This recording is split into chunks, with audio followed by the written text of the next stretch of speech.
Hello, everybody, and welcome to another exciting episode of Roll20 Presents Dungeons and Dragons, Waterdeep, Dungeon of the Mad Mage. Thank you for coming. Hello and welcome. Welcome to the dungeon. Before we get started, I'm gonna kill some time with my friends here. You can watch if you want. I just heard you say welcome to the dungeon, and I couldn't help but think, welcome to the dungeon! Oh my God, me too. I think everyone thought that. We've got fun and games. We've got fun and games. We've got fun and games. Welcome to the dungeon. So I'm gonna start with a revelation I had this morning. So I've been listening to a podcast. Which I do sometimes. And the most recent of these podcasts has been discussing the origins of Mormonism, which is not a thing that I really knew anything about. I've been listening to it, and I came to a realization today that Joseph Smith, the founder of Mormonism, is just a D&D character. He had a magic knife. He robbed tombs. His dad was a sorcerer. And he got to a high level and then just started getting some followers. So, yeah. And plus, like, the dude, by the end of the story, the dude is just, like, covered in magic items. He's got, like, some golden tablets, and he's got his magic knife. He had some invisible underpants or something. So if you're ever looking for inspiration about the weirdness of reality. It'd be great if there were magic items all over the Yeah, it would be good. I've never found any of those. Oh, great. Yeah. It's just a very strange. I just love that there is this, like, if you dig hard enough at any historical thing, there are weirdos who think they're wizards. Like, there are just like magicians, and they're everywhere, and I love it. It's very cool. I like how weird history is. When history looks back on you, Adam, I'm sure they'll say the same. I gotta hope so. I really gotta step my game up, though. What's this invisible walk thing? What does he keep doing? And the context is going to be lost to time. I hope so. That's all I want. That's all I want in my whole life is for my context to be lost to time and for people to misinterpret me as some kind of spellcaster. What I really like about that particular aspiration is that all it requires is for time to pass. There really is no other requirement. Exactly. And I mean, I think this is true. This is true, especially of any kind of like modern, like spiritual belief that was invented in the last like 200 years or so, like Mormonism or Scientology, or like really any of these kind of modern day cults. If we're so close to them, we can look at them and be like, this is ludicrous. Like, this is totally insane. But give it 2,000 years, no problem. Problem solved. So in the year 4000, look to me, your wizard messiah. Here we are. Year 4000, all will be void. I was gonna say we'll be dead by then. It's fine.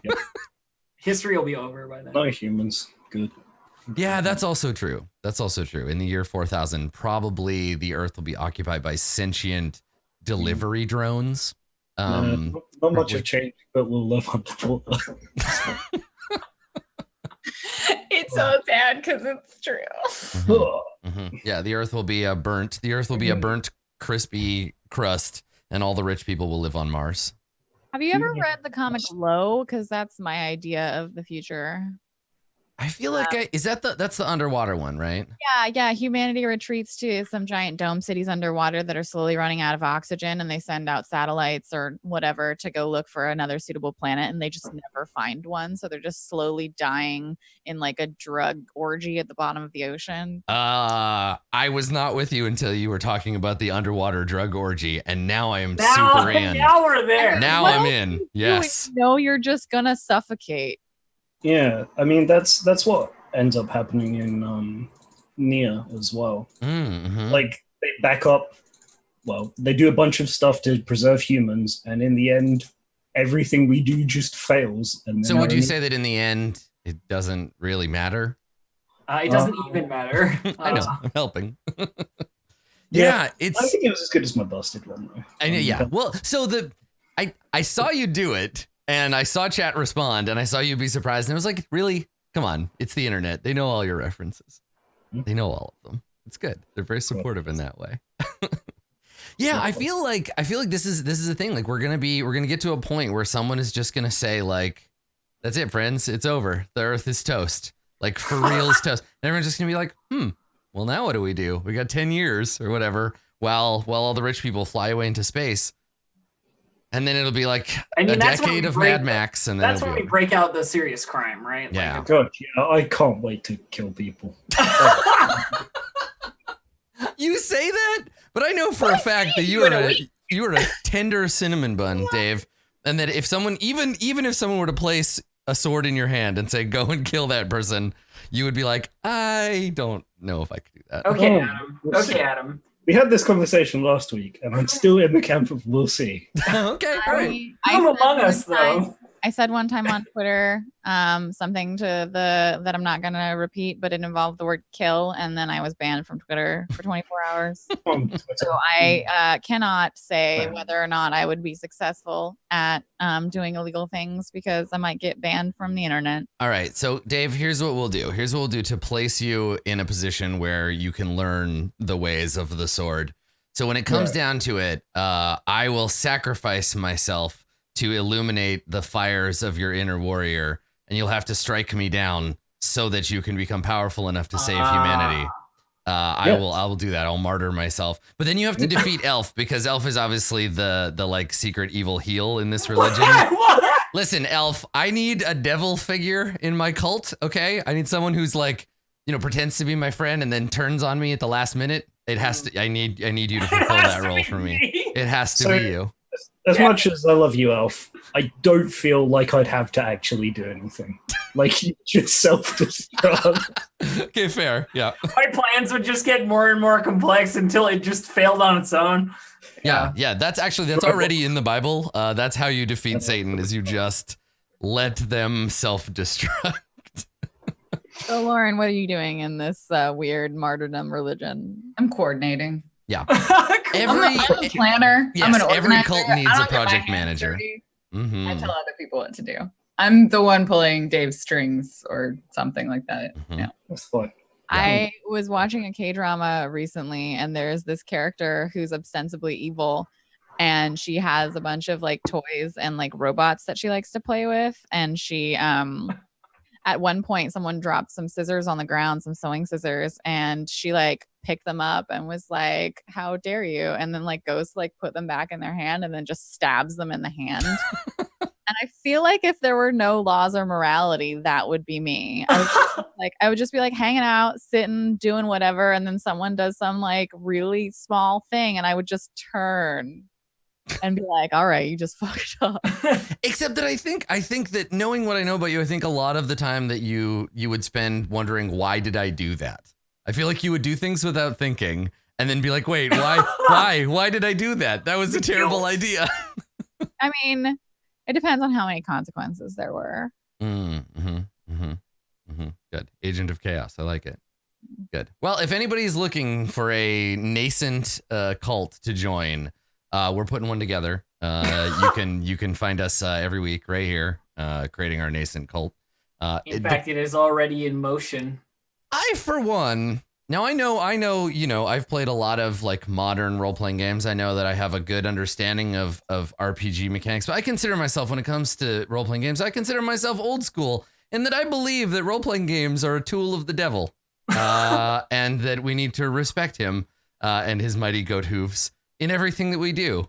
So, hail Satan. Let's play some Dungeons and Dragons. Yeah. Where I'm from, D&D is Satan's game. Okay. Yeah. Which is what makes me so excited about Avernus, because we're putting the Satan back in Dungeons and Dragons. I think it's been That's true. Yeah, we need some devil. it's been too going long. on. It's been too long. Yeah. The last devil that I remember encountering in any of our campaigns killed the whole thing. So that Oh yeah. was Oh that- yeah. that was when that was a Cambion, the Mhm. Cambion. Yeah. and it mind controlled Dave. and Definitely Dave not a killed us. Warforged paladin that Dave was playing. Got mind control. I think Dave, that was a human. Dave's character in that case was a human, but I feel like 8 would not be just a walking suit of metal. Definitely not. like you can't tell the difference. I see. What's your wisdom save? 8, 3. Yeah, 3. Interesting. 2. No, 2.5. Are there any Cambions in this level of the dungeon? Let's see here. Yeah. That's always a tricky thing, right? Where you're like, I think if you play Dungeons and Dragons long enough, eventually you end up being charmed into killing your entire party. I was gonna say you live to see yourself become the villain, but I guess those two things are the same. Yeah, right. Same. Yeah. I But don't we know. didn't die last time. What's That that? was a close one. We didn't die last. Yeah. Well, I mean, let's take a look at where everybody's are we at. gonna keep score here now?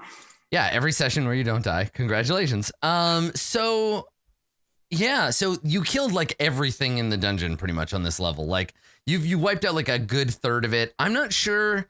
I mean, I guess for the sake of convenience, I guess Teresa Alvrindar puts her HQ 2 rooms into the 3rd level of the dungeon. Yeah, But that seemed like a really bad place to put your like base. Yeah, right. You'd think you'd want to be away from the stairs, but I mean, it depends on how cocky you are. If Dwarf Fortress has taught me anything, there's a cache of resources nearby that this room needs to function, and it's upstairs. So. I would love Yeah. to find the cache of Spoil resources the after spiders. I'm not completely out of spell slots and HP. I think the cache of resources in this case is drow arrogance, and that vein has been tapped. I mean, it's It an is- incredibly important resource for Drow. Like, we were making a Drow fortress. If you don't have enough arrogance in there, Yeah, dangerously low levels of arrogance will wipe out a whole drow community. Yeah, so as far as spells and stuff go, how many hours out from a long rest are we? It looks like it's been 6 hours since the last time you took a long rest. that seems like not the right number, because I remember us saying 16 hours till our next rest, like last game. And Yeah, that would but make it remember the less last two than that. sessions, took place over the course of maybe like 15 minutes in game. Right, and then there was an hour of short rest. You know, I'll throw on the whole fight. We'll count that as another hour. So we'll say it's been it's been 7 hours. Cool. I do nothing for the next 15 hours because I literally cannot do it. I mean, should we exit, go up top, rest? No. Why not? Go down. She said, go down. You can stay at my place in Skullport. And She did say that. I feel like the 2 levels of the dungeon above us will have repopulated, that we will not be able to leave without at least an encounter. Yeah. I just don't know if that is like necessarily the case. If it's only been 6 hours, then how will they have already completely repopulated? Well, it wouldn't be complete, but yeah. I have a playing card set, and we have a tiny hut. We do I just remember the indeed have a last tiny time hut. that we didn't rest. We all nearly died, and Jewel did die. So, But also, I'm you not wiped out. I saying mean, don't look, rest. you wiped out a lot of bad monsters. You killed a lot of stuff. We also had an hour short rest and an hour casting of Raised Dead after the fight. Oh, that's right. Raised Dead did take an hour to cast, right? Or no, because the casting was in the scroll. Where do we land on that, Dave? Do you remember? It was. Casting, You so do have to Did cast take it. an Yeah, hour. that's right. Okay. So it's been 8 hours. I think so. Here's the thing. Here's the question, right? So the game doesn't provide us with any framework for characters wasting an entire day, right? The pressure that would normally be on in a dungeon environment is light sources, which 5e pretty readily like chucks out. You don't have to worry about it. And then wandering monsters. So that is potentially a risk, right? Somebody finding you if you rest. And then like running out of like supplies. And I don't know how you're doing for like food and water, right? You got rations and It's stuff. so many rations. But they're I fairly still easy to have carry around. They're fairly potable, right? Yeah. So the question is press on to get to the river and find a way to get down to Skullport, or rest here or somewhere near-ish by, or attempt to return through levels 2 and 1 to get back to where you originally. I vote for killing time here. So this is the thing is like, I guess the only pressure there is to because you'd have to kill 8 hours for the rest itself, and then another what, like 10 hours. yeah, just like hang out for 10 hours in this room. I got somebody to talk to. We're good. I got rations to share. We're fine. I'm all good. Mm-hmm. You can plug into the screen and use 8 as like BMO. I was about to say, so you're a BMO now? I could progressively past augury until there's like a 0% chance that Merkel will listen to me. just casting augury over and over. Just like basically what you're doing is just ringing him up until it stops ringing, then doing it again. I mean, okay, if we'll play cards 2 or for more like 10 times. hours. Stop calling this number! I am the one who death! There's a I'm just 20% imagining- chance for each casting after the first that you get a random reading. I'm just imagining Merkel like in his little like 300 square foot apartment in Baldur's Gate, and the phone keeps ringing, and he has to like run out there in his bathrobe, like I'm in the shower. What? Picks it up, you've already hung up. It's this fucking skull face, like who keeps calling me? Just like hangs up. Yeah, him and Bale and Bane out for lunch, and he's like, somebody just keeps prank calling me, and they're like, we have actual religions, Merkel. I'm sorry, man, we just don't have time for this. He's not got enough followers to like hire a secretary. Yeah. An answering machine. Somehow you reached Can't the afford it. fine offices of Merkel. Oh my god, that's great. I love it. Poor Merkel. Yeah. And then I'm gonna kill And him. like he was weak enough to secede his like air domain to some other fucker. So like, Yeah. whose fault is it really? Don't forget Ken. Yeah. Yeah. So I guess if you do, and this is the thing, the game has no mechanics for just like locking yourself in a room for 18 hours. Like there's no characters go crazy with boredom roll to make. I mean, there's definitely a mechanic, and that mechanic is we lock ourselves in a room for 10 hours. Yeah. Okay, done. And that's the thing is like it's like you can take a long rest once a day for it to count, but you could just do nothing until it's time to take a long rest. Man, is, I like, remember weird. the days of spamming long rests one after the other in Baldur's Gate, and you're just looking at the time played, and it's like 7,000 days, and you're like, how is Saravok not It's already a tradition. over? Nobody knows. Yeah. There's Exactly. no mechanics for fixing it. Yeah, actually what happens is you bust out your camp gear and you lie down and you just hear a voice say, "You cannot rest here. Enemies are nearby." So, sorry. Oh, It would be a lot easier to sleep if that guy wasn't yelling in your ear every few We have seconds. to gather our party before we venture forth as well. Yeah. God, we got to save this material for the next adventure. It's actually set in Baldur's Gate. Ah! Why? All right. So if you want to, in this corpse stinking room full of dead things, you could set up camp and try to rest. In which case, maybe there's some some business. One of the prisoners in the jail next door dies. Tiny hut. Yeah, you got that tiny hut. I can just cast a tiny hut. We You can can sit indeed. in there. Everybody can squish in 10 feet. God, do I have to go in there with that? Ugh. I actually had a dream about this spell. Are you like, inviting the new lady into your tiny hut? Better fucking believe I am. Oh, unfortunately, the tiny hut only has room for 4 people. So Makaria close the door. It actually says that. Okay, so this is okay, it's a little bigger than I thought because it's a 10-foot radius, not a 10-foot diameter. Yeah. It says that you could put 9 creatures, 9 medium creatures or smaller in the area. Yeah. 9. Can you imagine spending like several hours in a 10-foot circle with 9 people? 20 foot. 20 foot. I guess it's a 20-foot circle. Yeah. But still, awful. Terrible. I mean, Yeah. especially if one of those people's Makaria. Let's be Yeah. I'm just thinking about the 10-foot circle that like, you know, like. Anyway, it doesn't matter. How big is the floor of the map? Can you actually fit that many people in? Because like tiny hut's what, 20 feet across? You definitely can. Okay, you can, yeah, because it'd be 16 people or whatever, right? Or But I'm 20. just like realistically, Yeah, it's a person lot. takes up more space than you think they do. Well, thankfully, everybody is an exactly 5-foot square cube, so you're fine. Yeah. Okay, well, let me take a quick look at Social sphere. this Tiny level. hut should have bunk beds.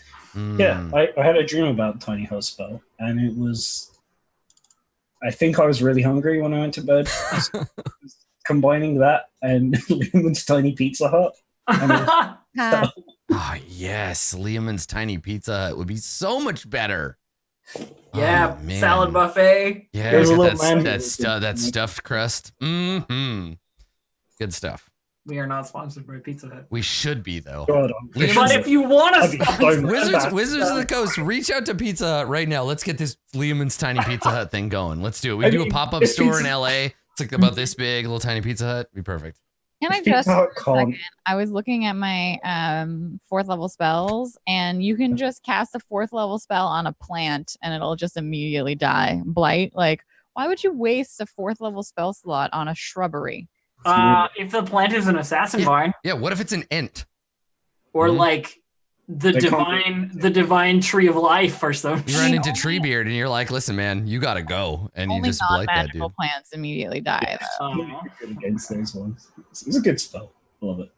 Yeah, Anyway, so are we doing this? Dave, are you having fun there? this is great. We're not playing D&D anymore. We're Oh, watching Dave. No. I thought it was a hide from others. It was a pretty good diagram, Dave. I liked it. It was very sort of Good. So- Nice. Tala-esque. Tiny Hut has Pizza Hut. an 8-hour duration, so there are some periods of this where we You will have to wait another, whatever, 16 hours. No, then the cast amazing Tiny thing Hut. about Tiny Hut It's a ritual? is that it's a ritual. Right. So it only takes 10 minutes to cast, and once the 8 hours are up, I can cast it again. Another 10 minutes, no problem. Another Tiny Hut. We can just sit in Tiny Hut all day for hours and hours and hours. Nobody will get crazy at all. I feel like Sleeps and plays cards. this is my favorite. This is card. always my favorite. I'm always so excited to get to this part in the fantasy epic, The Lord of the Rings, where they spend 27 pages describing how they did nothing for 18 hours right in the middle of Moria because they were like, you know what? We really need that long rest. Gandalf's got to get his spells back. Listen! And so the Gandalf Fellowship can throw did nothing fireballs. for many hours. And they sang some songs. Actually, they probably did sing some songs. I mean, I feel like most campaigns kind of just like speed through it and don't ignore the like, how many hours has it been? Oh, yeah. We should long rest now. I think we are the only campaign that does that in the history of D&D. In the history of D&D. You all died. She's tired. She's tired. She's taking a nap. Yeah, I mean, it's fine. I just, this is my inner, like, Tom Moldavay's ghost. I don't know if Tom Moldavay is still alive. Tom, if you're still alive, I'm sorry. Tom Moldavay's ghost whispering over my shoulder, like, make it hurt. Make them pay for it. And I'm like, all right, Tom, I'm trying. How Hold have on. we not already paid for it? Last session was a disaster. Just let us I sleep. think you God can. damn it. Yeah, you can. It's fine. I mean, just the thing is, like, and from a game perspective, what we're talking about here is just being caught between two explicit rules where, yes, flow of play. Obviously, the choice is to be like, it doesn't matter. Just take a long rest whenever it's safe. Do that. But then the game Yeah. explicitly says you can only take one every 24 hours. So you Totally. have to wait. So this has to take basically a full day. It's really interesting, especially when you look at stuff, the other explicit stuff, like how many encounters you're supposed to get into a day. Yeah. But there's nothing for bookending that. It's like these should happen, but you don't really have any. Yeah, so it's like there's some interpretation stuff, and it's obviously like very, very different in an adventure like this, which is explicitly like it's a mega dungeon, and so it cares very deeply about those things. But yeah, I mean, you only did one encounter. The day is still young. You I can look jam forward in to another spending- 5 We only had encounters. one encounter. No, we did more than one encounter. We did more than one encounter. Okay, you're done like 3 or 4. I look forward to spending the next 16 hours trying to explain to this mage lady why I don't have a spell book. I look forward to spending the next 16 hours trying not to murder her. Okay.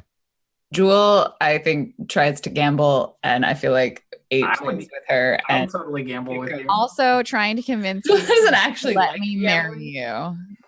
She's just Not like, me, what if we marry you, gambled? but me marry the both of you because I think it'll be great. You really should convert to the Church of Merkel.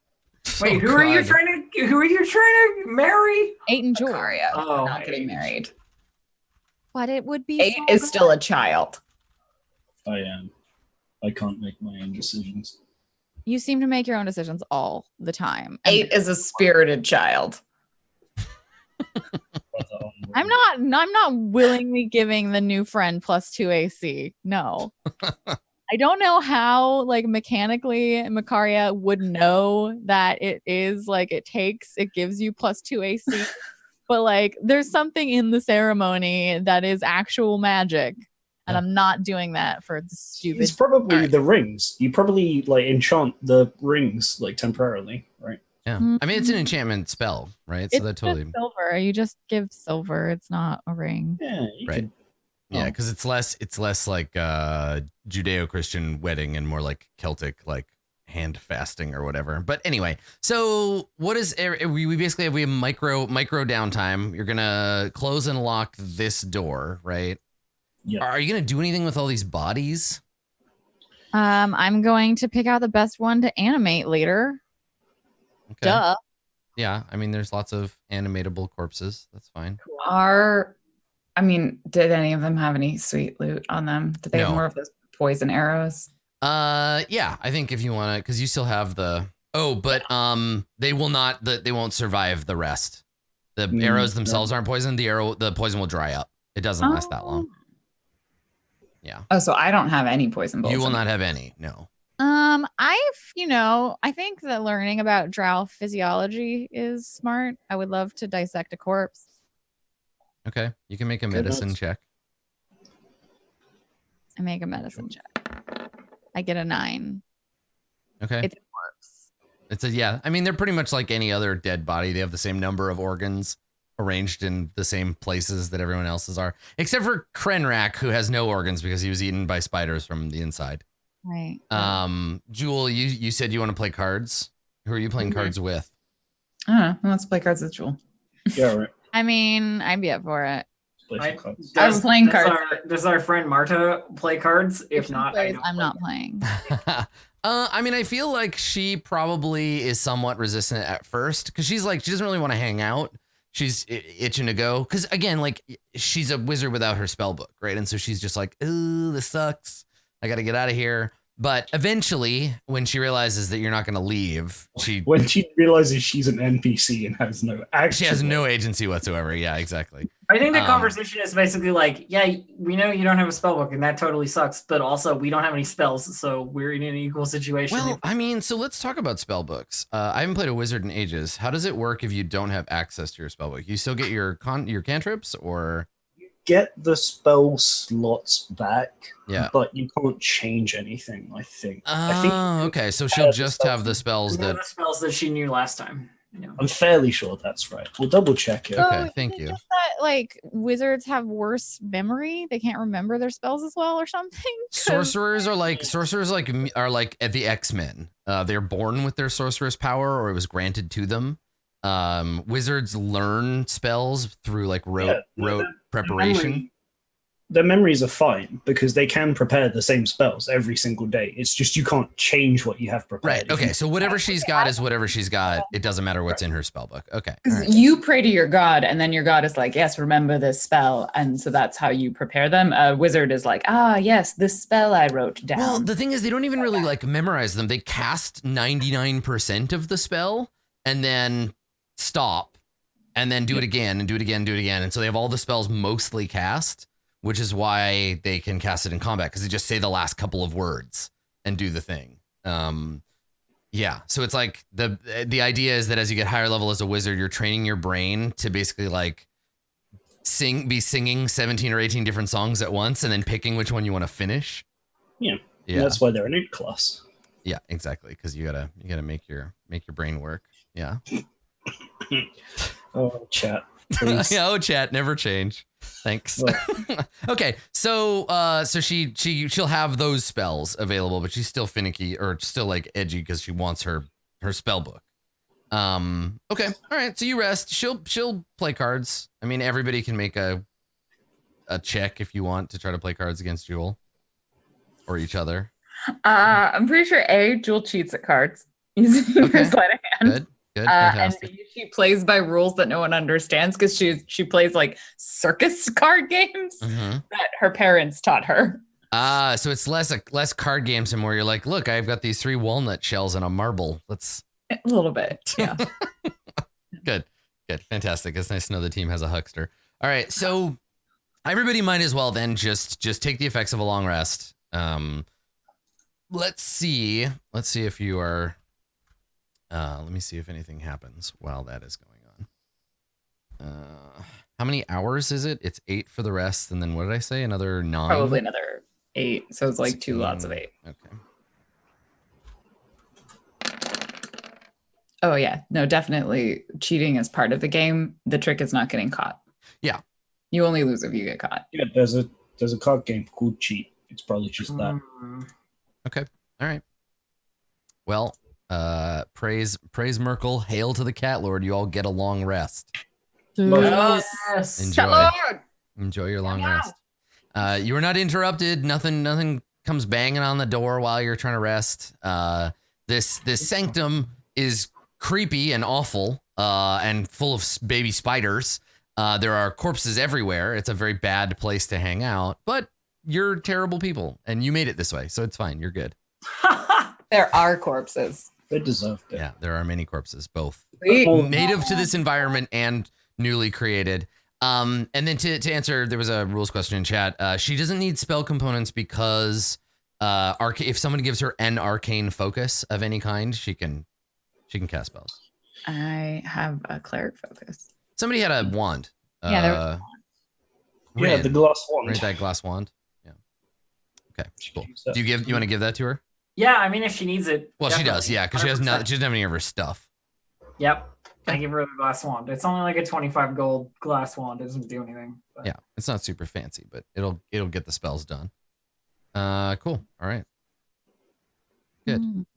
So I like now, having hit points again. I know, right? Yeah, not being on the threshold of death. So it was a lot of like stretching and yawning. The counter for long resting is at 0, so it will take you whatever 24 hours minus. Cool. I'll 16 wait a hours. whole 24 hours to do another long rest, Good. please. Okay, Just- perfect. Just to mess with you. Like I just live here now and I do nothing. We This just is eat my rations. this is my corpse-filled hallway. I live here now. We're on vacation, so okay. All right. So yeah, I mean you really haven't explored too much of this level yet. There is the Well, now I'm feeling much more confident about doing so. hell yeah. There's the And also catacomb there's prisoners. the catacomb room to the north of you with all the bones. There is the southern area past where the stain that once was Teresa Alvrindar. And then to the north, there are tunnels that go to the east where those Quaggoth ran off to for a hot minute and then came back. How Yes. many hit dice do we get back? Half Half. Half Yeah. of them. Rounded up or down? everything's always rounded down.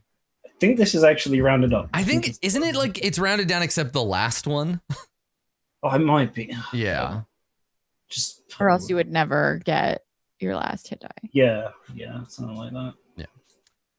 Yeah, if you haven't taken the time to like read through all the spells and look at their material components, there's some pretty funny little like jokes in them. Yeah, They're pretty good. they're- Okay, well, I have all my sentinels back. Okay. Oh, and did you actually raise do you want some zombies or a skeleton or whatever? Yeah, I wake up, get out of the tiny hut. I was a little cramped because I was trying to stay as far as possible from Marta and Ren the whole time.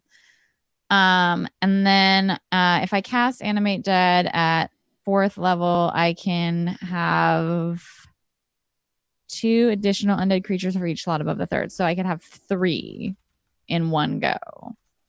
pretty good. That's what I want to do. I get up and I immediately go to the corpses that I set aside for this Mhm. exact moment. And then I'm just like, I do the spell. I wake up. Would they be zombies or skeletons, or can I choose? You can choose. Yeah, these ones are pretty they're in pretty decent shape. Yeah, over the long rest period, if you wanted skeletons, you do have to remove the skin, but it would help you with removing the skin. Could you animate the skeletons and then just have them like climb free Walk of their out. flesh womb? Or I mean, I could direct them. yeah, you do specifically have to remove them. Jesus, that would take so long. Like to get a skeleton out of a dead body, like Oh my just God. peeling off all of the Christ. No wonder necromancers have labs. Not even connected the bones, turns out. Just Yeah. have to one by one. It's So rough. the thing is like the zombies have that undead fortitude, which is good. Yeah. But the skeletons can attack with a short bow. So I feel like I want to turn what's his butt, the one that already had all of his insides burst. I want to turn him into a skeleton. Okay. Yeah, that's fine. His rib cage is like shattered, but we'll let him. That's fine. He can be a skeleton. What do you need a ribcage for? Yeah. Holding. Yeah, he doesn't need to hold or protect his organs. So And then I'll have 2 zombies that are just random other drow. okay.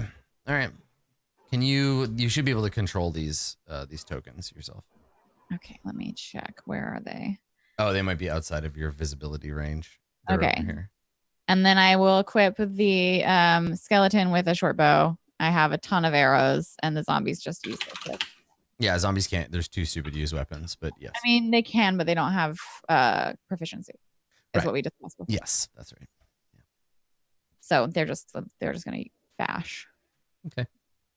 All right. And that's how I start my morning with some good Marta stays well away from you after that, Makaria. fucking good. I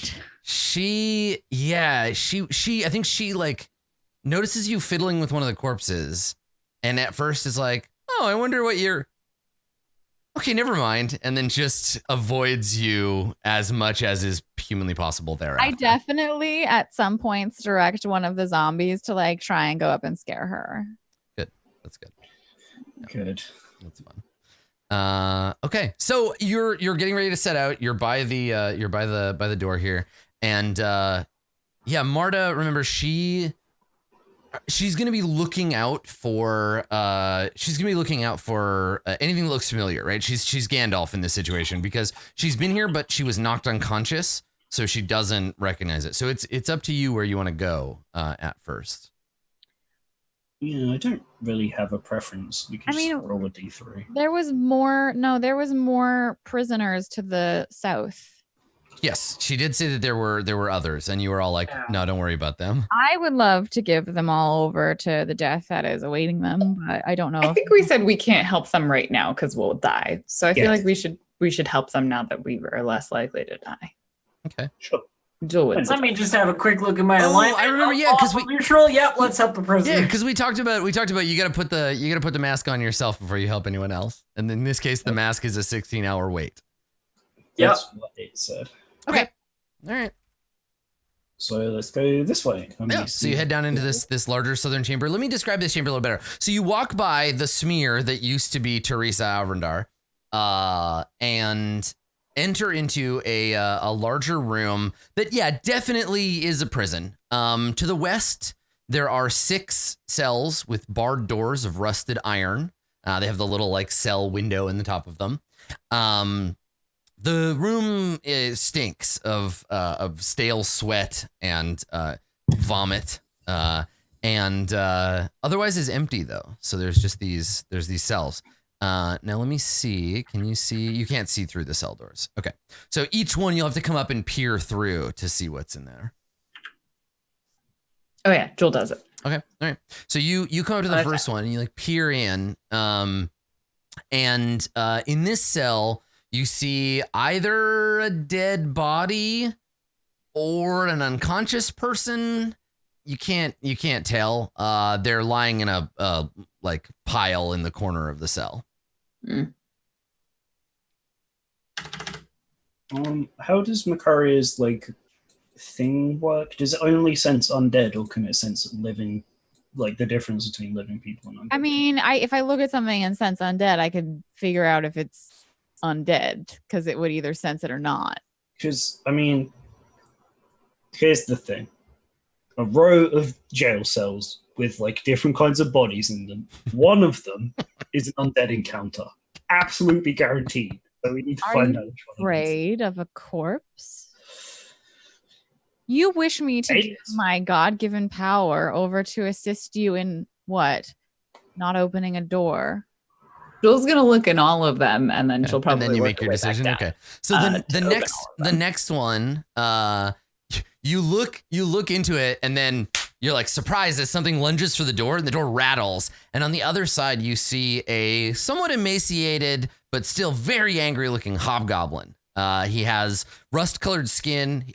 He's covered in blood. He has long, greasy black hair, but there's a big like gouge out of the top of his head. Like you can see, like, and the wound is still like it's not currently bleeding, but it's from a recent fight. So he's missing a big chunk of hair, and he's a big like it's gonna be a nasty scar. He is stripped down to a loincloth, and he like snarls and throws himself at the door when you approach, like growling at you. Hey, we're not drow. And he takes a step back and snarls, and he confirms that. He like looks you up and down. And in common, eyes. in common, he says, "No, you're not. We killed them. All of them? Well, all of the ones that were in that room. Good. Now, let me free. Will you try and kill us? It depends. Who's us? Me and my friends who killed all the drow. I would like to let you out, but I also don't want to get stabbed again. How about this?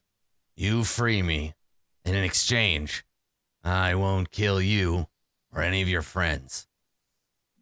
Seems reasonable. Do you know anything about this level? Nods slowly. Plenty.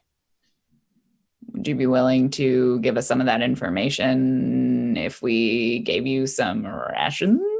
And she like holds up and then disappears. Yeah, and his yellow kind of cat-like eyes like open a little bit, and he like sniffs the air, and he says, I mean, they're not good, but they are edible.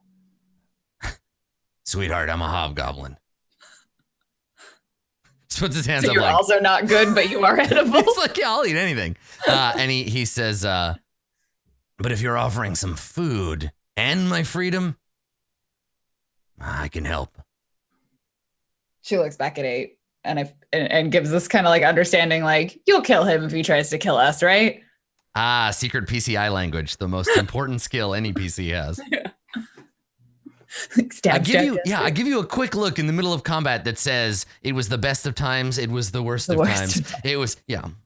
So yeah, you can make an insight check with advantage if you're both kind of like giving this guy the stare. Let me see if I have a good like hobgoblin hand. I love hobgoblins. They're so cool. I'm gonna laugh when this insight goes completely. Oh yeah. 19. 19? Okay.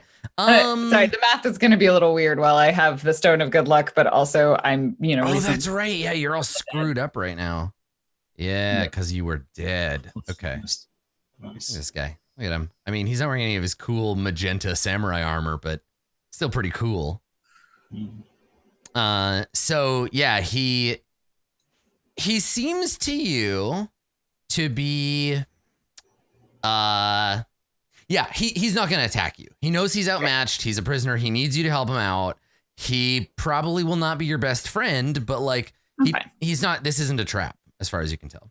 Great. Jewel immediately gets to work, pulls out her thieves' tools and just Macaria from the back of the room like waves the key ring.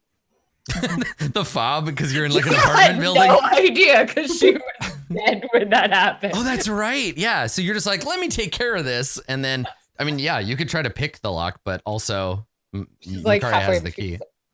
Oh, we have keys? Yes. I found them in a creature's Disappointing, store. but also a lot easier. I found them. Excuse you. Well, let's and Jewel.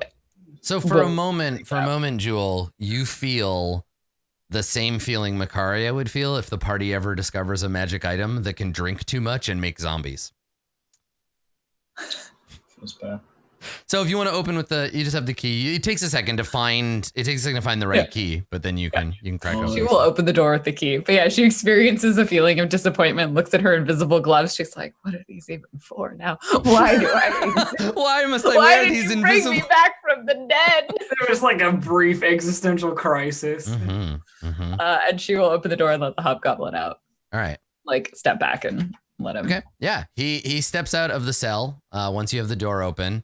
And he takes a look now, and he sees the group of you kind of like gathered around, and he sneers, and he says, good first step.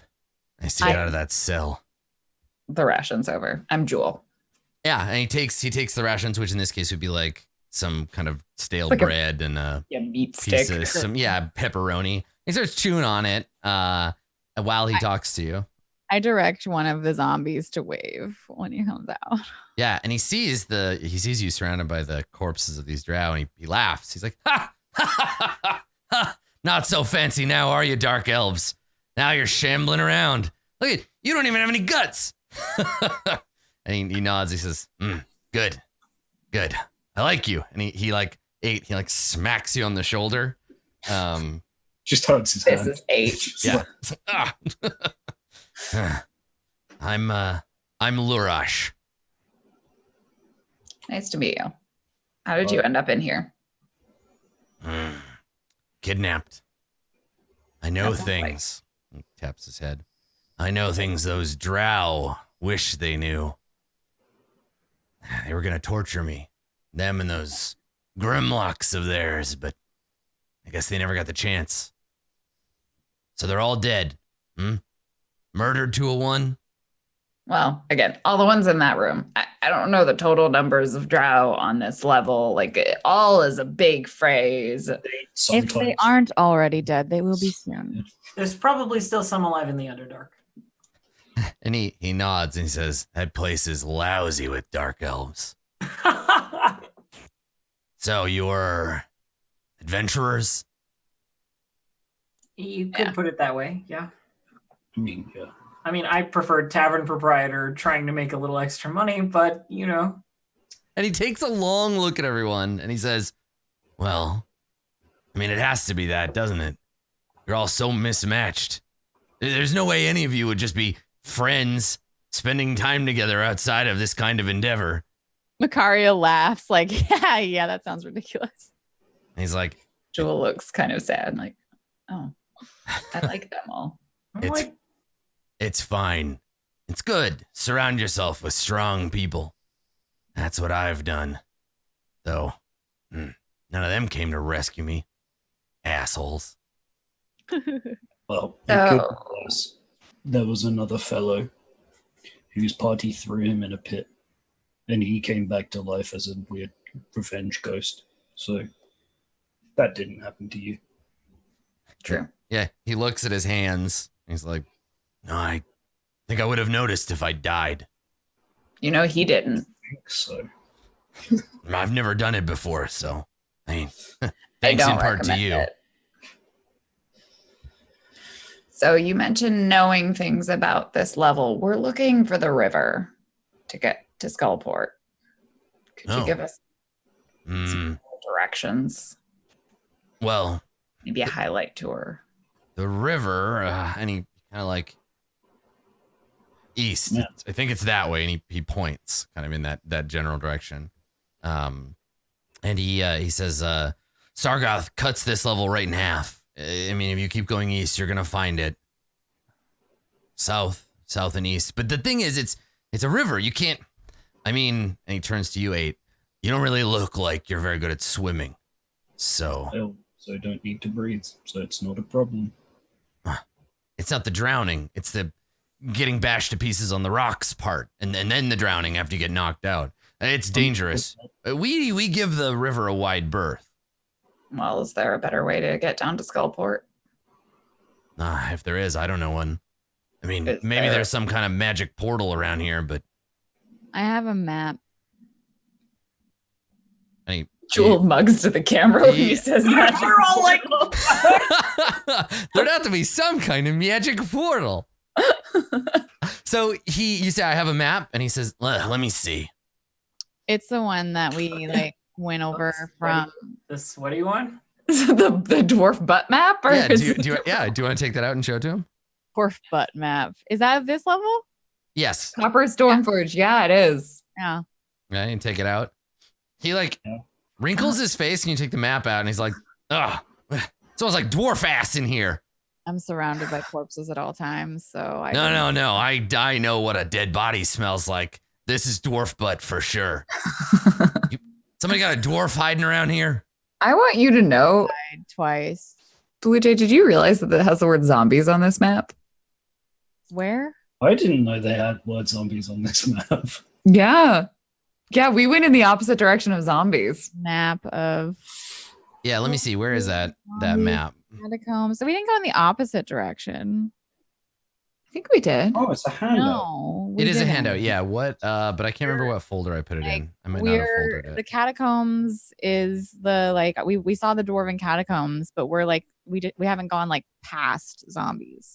No, so we came down the stairs and then we took on this map, we took the right, we saw the catacombs, and then we kept going right into that section where that like crown sparkle thing looks like. By the way, what's the crown sparkle thing? We're in the top right corner of the map. I know where we are. Yeah. I just don't think that we've necessarily gone past or avoided the I'm zombie. a big fan No, of no. I want to look at this map. Where did I put it when I You gave it say to you? it. Under level 2 Yeah, arcane. Oh, it's under level 2. Okay. I was just say I just have so many handouts. There you go. Copper Storm Forges. This is a fan made map. So yeah, you Sideways. That's what I'm Puzzle. Dragon. so you're looking at it, and he leans over, and he points. He doesn't touch it. He points. He points to the catacombs part, and he's like, "Well, that part's right." But and he points at the like bug. He's like, "But this, none of the rest of this. I mean, the river does go this way, but the rest of this is gibberish. This is a terrible map." It very clearly says That's a mother bears. It's not gibberish. It's common. Wait, if the river was supposed to be east from where we are, He nods. Yeah, because he's got like long fingernails, right? He points to the thing like south of the catacombs. He's like, yeah, see, we'd have to be right here in this empty space. What you want to do is turn yourself back around, get on the I-9, go another 4 miles, take a right at the gas station. but the map says north that way, and it's west. Okay, The we all river's know that north and south don't make sense on the Roll20 He map. nods. Well, no, so yes, so he's saying, he nods, and he's like, that's what I'm saying.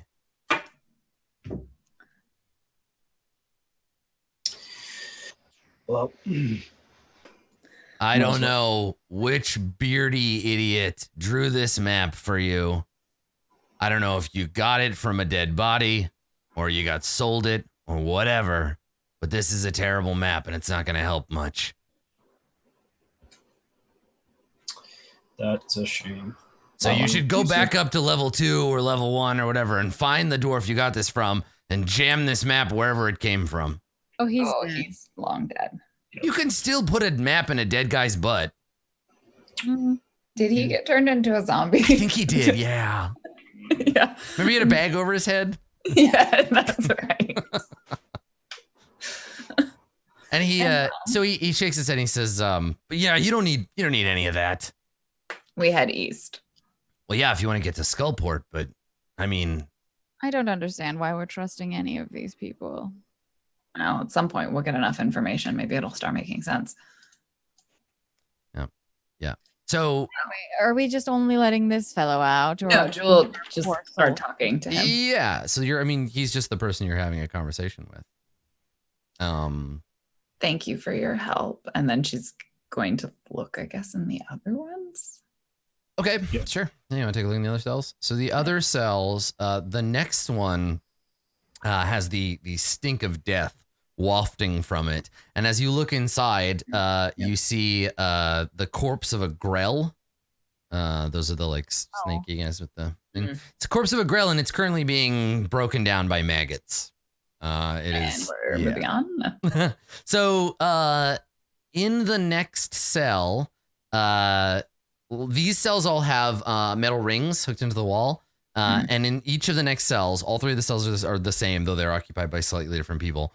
You see 3 more male drow. They are 201, malnourished, naked, and very slowly bleeding to death from lash wounds on their back.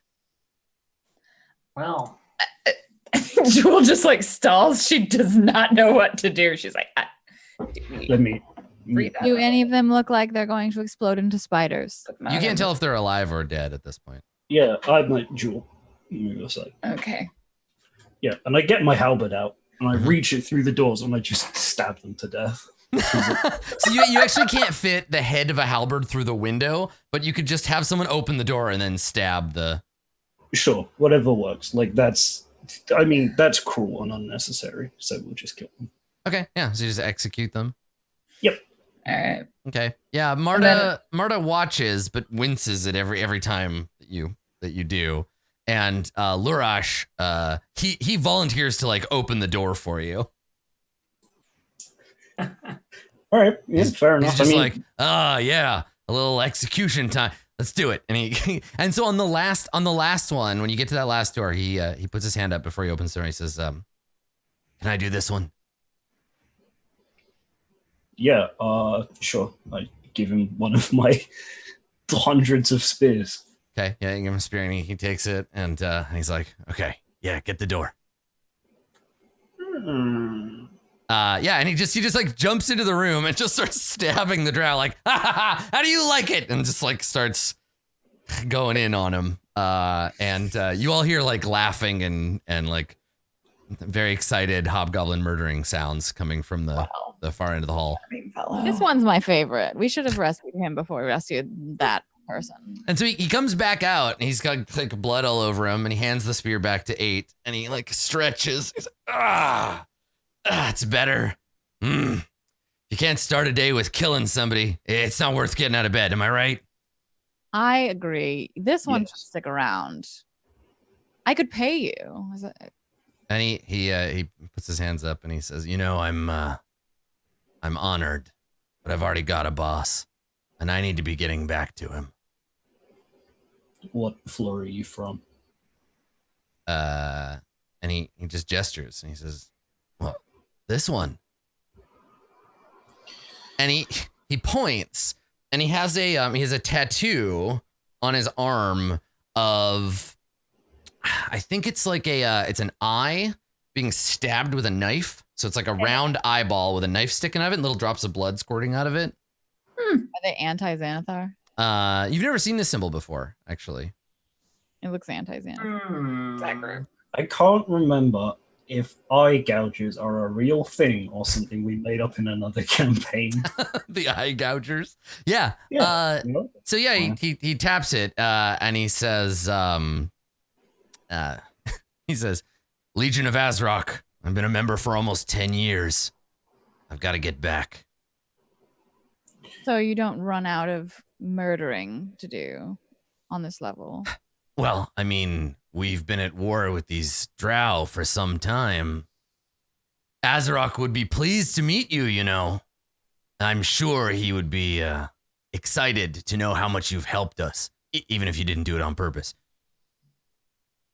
I mean, Their wine. He squints at you. What do you mean, is there wine? We're a legion. Of course there is. I think we should go to there.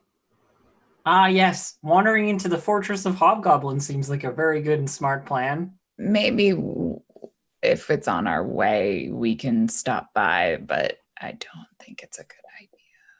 Oh yes, but it's a fine idea to trust some random wizard that was locked up in one. Are you not doing exactly the same thing currently right now with this hobgoblin? Is this not precisely exactly what you are proposing? I'm confused as to where the difference is here, Daria. So why don't we just like work this out?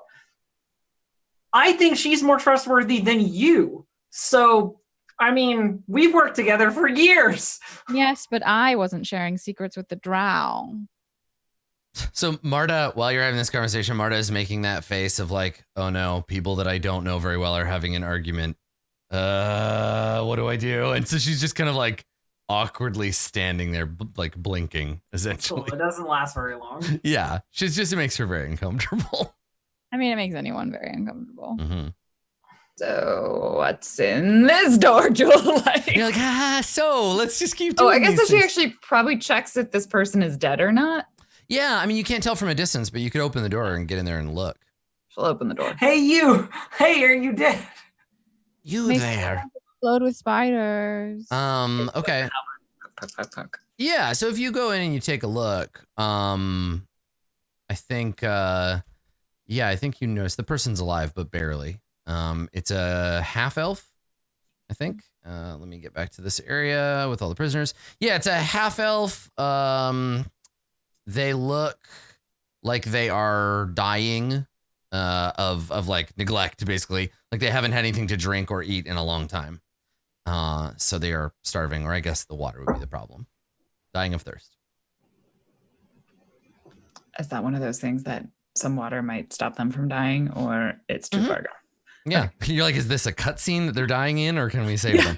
Yeah. Can I think, cast a healing I think spell? you can. Yeah. I think you can. Yeah, like Jewel go in quietly. Then we and don't need necessarily have to Hello. waste magic. Pause at them. Okay. Yeah. So you crouch down and you like give this person some water, and he like like coughs a little bit and like sputters, and you gotta give him some more, and eventually he wakes up. Awesome. And and he looks up at you, and he's like, "Wait, you're not dark elves? No, What's going on?" they're dead. Oh, what do you mean they're dead? Jewel like looks at it like, how is that a sentence that doesn't make sense? You're They are no longer on this plane of existence. I mean, they are, but they're dead. Their souls have left this plane of So- Macaria, do you If you believe in a soul. So or he looks up at you, big watery eyes, right? And he's just like, "So you saved me?" or not on purpose. He throws his arms around you, and just like and starts no, sobbing, just sobbing into your fur, just like You don't have any clear water in I your was so body." afraid that they did things to me, and he's just like sobbing into your, just like just so I just gave sad. you water. Yeah, Hey, you're just Jules, just like, big snotty, like just full on. Mhm. No. Jewel doesn't like Jewel it. just like the cat thing where she's just like turns to liquid. So you want to just separate them? Yeah, I just like pick him up by his head and just like Jewel, detach that him. Oh, one doesn't look like a child. And then, so I am not marrying them. he just kind of like, I've been in this cell for so long. I thought I'd never escape. So you're here to take me back to Waterdeep?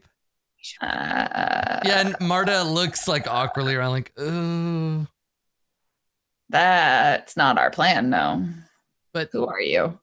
you freed me. Yeah. I could give him a short bow. my until he turns my, into a my zombie. my name is Geldax. I don't make this stuff up, all right? I don't. His name is Geldax. My ancestral family had a very specific. The first. Right. Originally, in Elvish, their name translated into Dick Hatchet, but it's not. So he's like, my name is Geldax Breer. I'm from Waterdeep. correct. Geldax Breer. He says, I was out doing my job like I do every night, lighting the lamps down the main street, and I heard a sound in an alley, and I went to investigate, and then I heard this noise, like a little sound, and then it was like I think something bit me, and I fell down, and then I woke up in here with those horrible creatures, and they tortured me, and that woman, she I want to go home. Why do you think they took this man? Was it funny? Lurash is standing behind you over here, and he's just like, I mean, he's pretty funny. You don't look at all useful or valuable. And he shakes his head. He's like, I'm not really. I just I like the lamps, and then now I'm Wait, where do am you- I? you light the lamps with magic, or do you not even? And he's like, no, I have a stick. Why does the city not hire a first level? You know what Shut up. Come here, young crying person. He's like the same age as you. He's older than you. You're like 12. Yeah, Macario's like a You're the shit second kid. youngest person in the room, Macaria. Funny. It's fine. I put him in the center of my zombies if he'll let me, and I'll be like, Well, "There." so he comes out and he looks around. He sees like the drow stain. He sees three. When he sees the zombies, he's like, ah! And like startles away. And then the whole time, Lurash is just like laughing, like look at this idiot. And he looks around and it's just like, obviously Geldax is like real screwed up. No, it's fine. They won't kill you unless I tell them to. But She is technically telling the truth. I assure you that the safest place for you is right here, and I have them like form like a semicircle. yeah, he doesn't believe you. You look like a necromancer. And he just like shakes his head. He looks at Jewel because Jewel saved him, and he's like, "What are we gonna do? We're going to Skullport. We didn't know that there were prisoners What's in a here. Skullport? You know, fun. I've heard it's a city. I don't want but to go it could there. Actually, be a place where they dock It skulls. sounds horrible. It's probably awful. I'm sure there are ways there to Waterdeep. Can't we? But and he like looks around. He's like, but where are we? You know, you remind me a lot of somebody that we also know who is a pathetic, useless waste of time. Why are you being so? Or that other person that's probably also like Floon. You can come with us, or you can take a short bow and have at it. I also have I don't know how to shoot a bow. Okay, well, we're underwater deep, so technically you're still here. What do you mean we're underwater deep? Like, is this someone's basement? Basically. I've heard about these places. Yeah, the Secret Mad Wizard basements where the Phylacteries. drow tie you up and do things to you. I thought Except that it it's was. I thought like it was just a 20. rumor. and not Floors. know of the And he's like, okay, so where are the stairs? Well, Yeah. we're on the 3rd level down. Just let him go. 3rd level. So there's 2 more levels above us. Oh, Geldex, oh Geldex. man. I shut up. Geldex, Put stop him in making put him noise. in the- Stop. Shush. I'm Put going him to make back a in deal folder. with you. And Okay. so you're like, okay. I'm a fighter. You don't have a class right now. You can come with us, and you are going to do a very important job. And once we go to Skullport, we're going to find you a way home. I will keep you safe.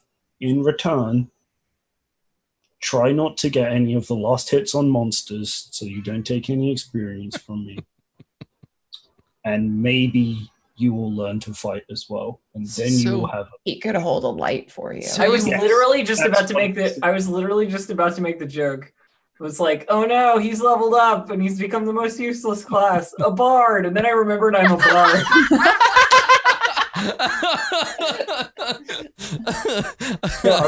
Oh no, a vicious mockery to myself. Ah! So while you're saying this, I think that like some semi-heroic music is like slowly raising up in the background, and Geldex looks up at you and he says, today, Geldax Breer, Waterdavian Lamplighter, dies forever. And in his place, Geldax Breer, Torchbearer.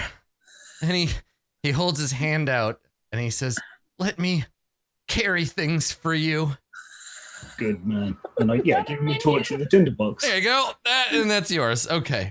I heard the dies forever part and got excited. All right. So Geldax, let's give Geldax. So it's a 40-20 for that. Everybody can now see that. Let me take the light off of 8 because you don't need to worry about that anymore. Yeah, and I'll give him a spear to hold in his other hand and tell him he doesn't need to actually use it. But No. Don't hand that man anything that has a sharp point. I have a quarterstaff. I suppose that works as well. He chuckles and he's like, it's all the same to me. I don't know how to use any of these things. He would probably kill himself with a spear. All right, so what are you giving him? A quarterstaff. Quarterstaff? All right. Yeah. I have it in my How much skeleton. damage does he do? D6? It's 1d6. Yeah, Well, 6 plus 1d8 if it's two-handed. Yeah, but he's got to hold that Gotta torch. hold I the quarterstaff. really strongly believe he's going to end up as one of Akaria's zombies. I mean, yeah, Yeah. might as well carry an extra around. No. Better if he can carry himself. Yeah, so he takes I'll just turn him into a giant scorpion. That's fine. he takes the spear and Yes! he takes Perfect! he takes the torch and he says oh, okay. I'm sure the worst is behind us anyway. Yeah, no, that's Jewel, definitely can you not open true. And then Jewel walks towards, let's end this door. Yeah. So Lurash, says to you, let me look. He yeah. I think it's west of here. Yeah. He says listen, if you want to come back with me to the Legion, it's not that way. And he gestures behind him. He says, it's the other way. This is all Drow territory. Well, we want to make sure they're all dead and also see if they have any sweet loot. Yes, as much as I would like to go and meet your warlike people, we do have two who are relatively defenseless that we've said we'll protect instead. So Wait. Also, we're looking for the spell book that Marta lost. Right? Wouldn't That. your What? We people- are? Shit. guys, we have to stop because my new girlfriend needs to find her spell book, and everybody's like, "Really? And it's okay." Yes. all right. So she, so Lurash says, "Fine, that's your prerogative. I appreciate you saving me, and if you ever do find your way to the Legion, let him know. Wait. And if I'm still alive," puts his hands out, "I'll make sure they don't, crack open your skull and eat your brains or whatever." that's okay. I don't You have eat it. brains? Wouldn't it be better to approach them having He fully just cleared grins out at you. this section of the? I think that's what we're doing. Yeah. So here, he kind of leans in. He's like, "Listen, here's the thing. If you do all of our job for us, you're just gonna make the Legion look bad." Well, but what if you were to accompany us and then take all the glory?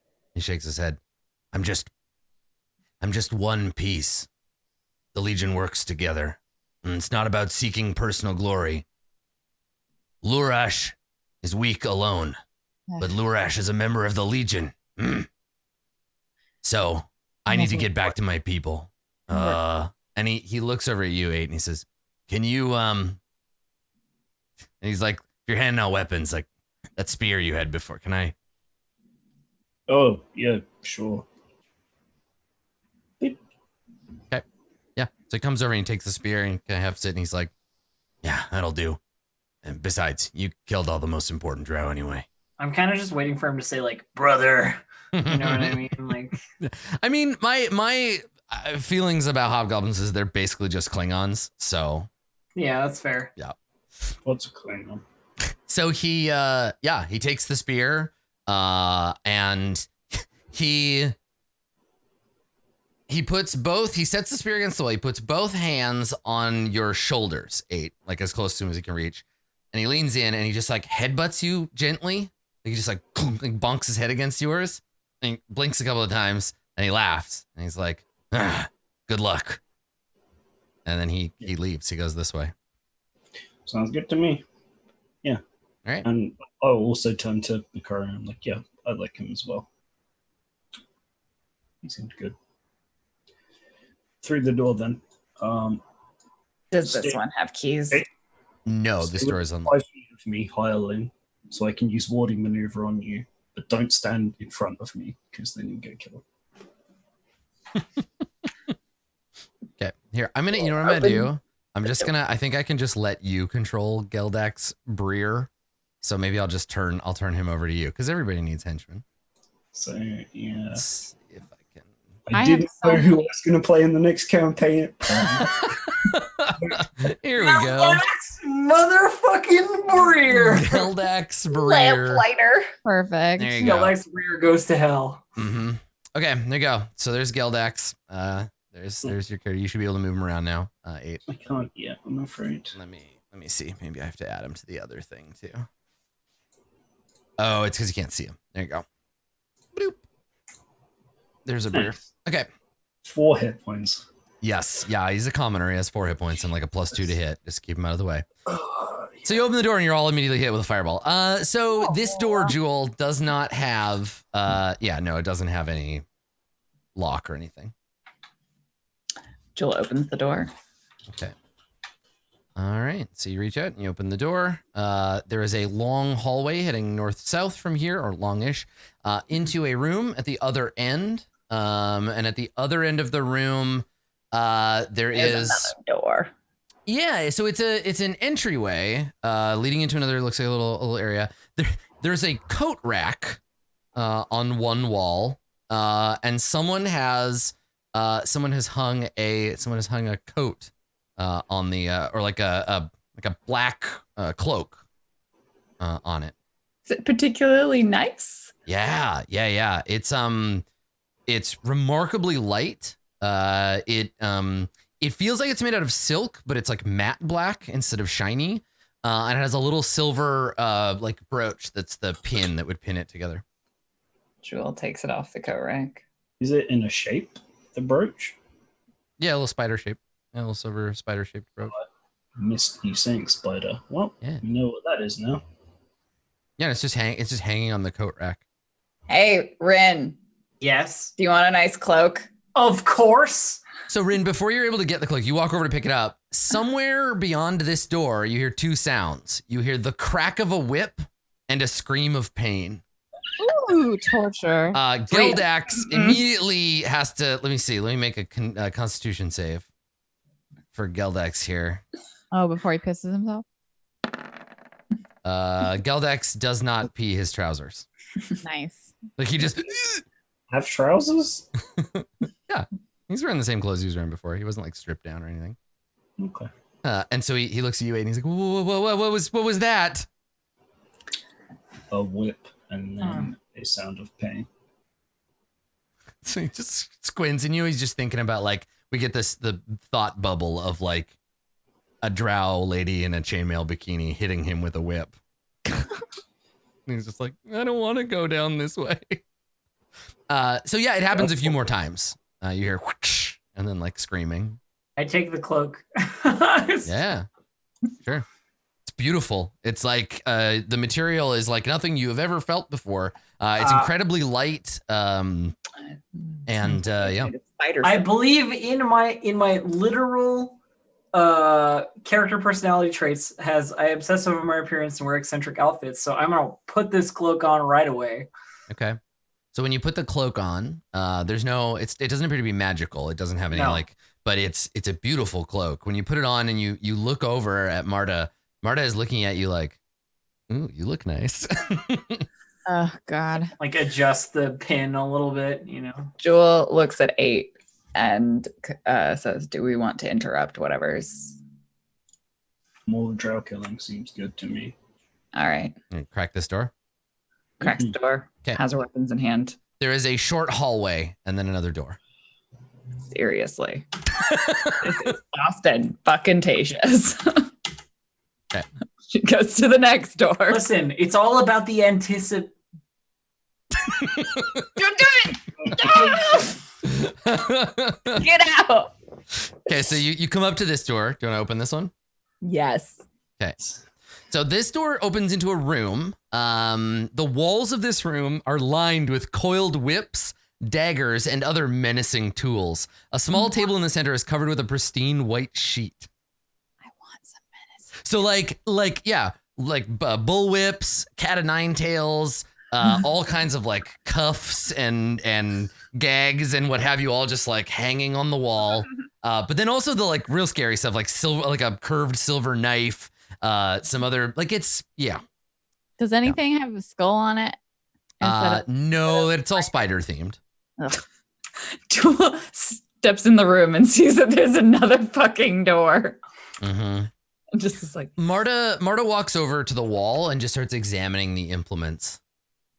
I think Rin is kind of looking them over as well, like, what the fuck? And- Can I make an insight check? Is Marta looking at them with a like, oh, gross, or is she looking at them more like, oh, interesting? Make an insight check because you're already kind of paranoid about Marta, right? Like, yes, very much. She literally won't shut up about it, so yeah. I like torturing. Is it I like torturing face, or is it I get a 9. That's the second 9 I've gotten with a +7. What the hell? You don't know. She's just standing there. She's got a neutral look on her face, and she's just kind of like lips pursed, like. I am literally gonna walk up next to her and be like, what are you thinking? Oh, just so much craft for something so awful. I mean, even the worst things and the worst people have their rituals. Trust me. And she turns, she looks over her shoulder, and she gestures to some object of like steel and leather. And she says to Geldax, she's like, Geldax, what do you think they use this one for? And he's just like, I don't know. And like turns away. Don't talk to me. And then she chuckles and she looks at you. And in Elvish, she says, humans. I nod agreeably. Oh, wow.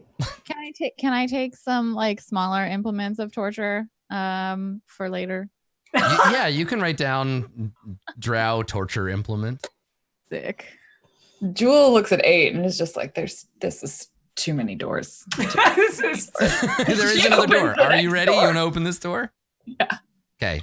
You open the door. There's a room.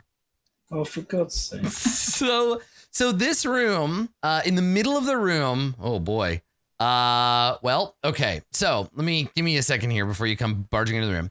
In the middle of the room is a 10-foot diameter circle of entrails. Like literally just glistening organ meat laid out in the center of the room, surrounded with ghastly script written in blood. Well, four chaise lounges carved from dark wood and padded with silk cushions are spread around the outside of the room. I love this place. Right? I mean, what?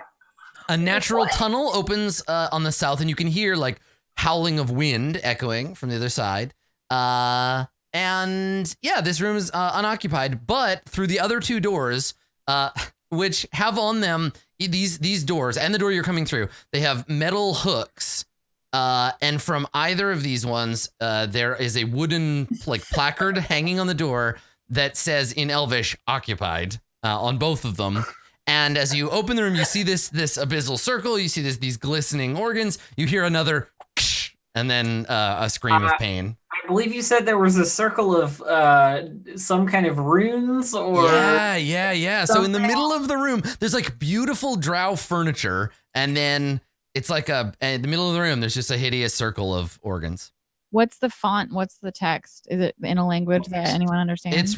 It's written in papyrus. And it says abyssal circle still under construction, and there's like a little rotating gif of a man digging. So yeah, around the circle, does anybody speak abyssal? I do. I think I do, actually. Yeah. I think you speak infernal. Oh, maybe I do. Yeah, I do. I speak infernal. I speak abyssal. Yeah, it's written in cosmic sands, I think is the name of this one. So you take a look at it. If you speak abyssal, you can make a religion check to ascertain its purpose. Okay, Praise I'll the Lord. fucking In do before. it. I'll roll a 2 again. I rolled a 1. Rolled a 1.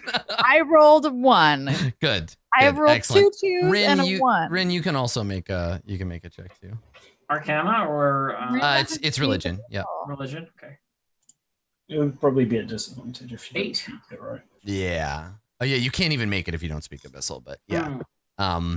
So yeah, you have no idea. It's obviously some kind of ritual circle, but you have no clue. Can I like do some kind of ritual to fucking bless my dice because this is garbage? No. Yeah, it's called guidance. Guidance would not have fucking helped. Yeah, roasted. sorry. Too good. But no, it does suck. It really of days. Whew. So you're standing in this room and everybody's like kind of like speaking quietly because you hear this every once in a while and you hear screaming. I point towards one of the doors and the sign hanging from it. Like, are we? I mean, Yes, there's two- Let's yeah, there's two save more doors. horrible commoners from their imminent demise. Go. Geldex was like, but what if there's drow in there? What if there's drow in there? Damn, Kill them. let's do it. No, Joel. and so you say we'll kill them, and Marta puts a hand up, and in common she says, now let's not rush in there, swords drawn. These drow might know something about this area. Now that we've defeated their priestess, Oh yes, a drow sympathizer. Maybe You're they're making more- yourself even more likable by the moment. and she scowls at you, and she says, I would have thought that a necromancer of all people would appreciate using the tools that are given to us, whether they might be disgusting or otherwise. Well, I just- thankfully, one of my tools is speak with the dead. Go ahead, 8. Really? You have that tool? I thought that was my tool. I also have that tool. I don't have it prepared right now, but I'm just being a piece of shit. So the question is, do you want to yank the door open and charge in, or do you want to like open the door and listen, or like what do you want to do? Jewel opens the door and listens. Yeah. Yeah. Do you want to open it, or do you want to like listen at the door? She'll listen first. Okay. All right. Jules like, I wonder what they're doing. Make a perception check. 16. And do you speak Undercommon? I do. Okay. All right. So you wait. You can hear some murmuring, like some quiet talking, and then you hear another whipping sound and like a scream. Can you make an insight check for me? Yeah, is this a happy scream Right, or a yeah. sad scream? Mhm. So you're able to hear the conversation. Ooh. I mean, if chained up wall guys got anything to do with it. I will tell you this. You can hear what they're saying, but it sounds like religious gibberish, right? There's a lot of like, we do this for Lolth, praise her, glorious Lolth, queen of the demon web pits, and then like a howl of pain. Both voices are you would attribute them to women. They're higher pitched voices, and yeah. So this doesn't sound like a man getting tortured for being bad. This sounds like maybe something else. I see. I don't understand their rituals and customs. Why does it matter? Can Just make kill it some kind of check. Strange to okay, me. everyone's like listening at doors and like being really hesitant. I go to Jewel the just knocks on the door. and I You knock? open. So hold on. So Knocks on Makari, the you start door. walking up and Jewel just dunk, dunk, dunk, knocks on the door. Okay. So they stop. And in Undercommon, a voice from inside says, who dares interrupt our ritual? Your priestess is dead. There's like a long pause. What? She's dead. But we were wondering if you would talk to us.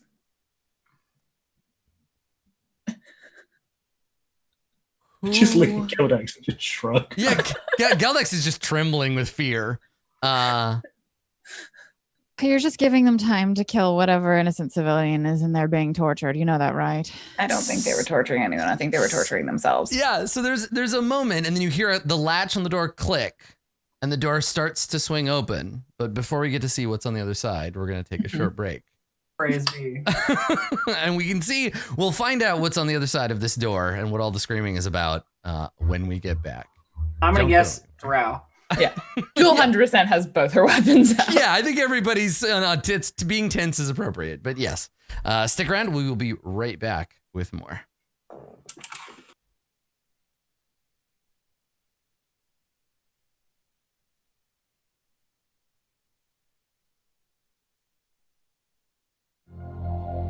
What calls you to the Undermountain?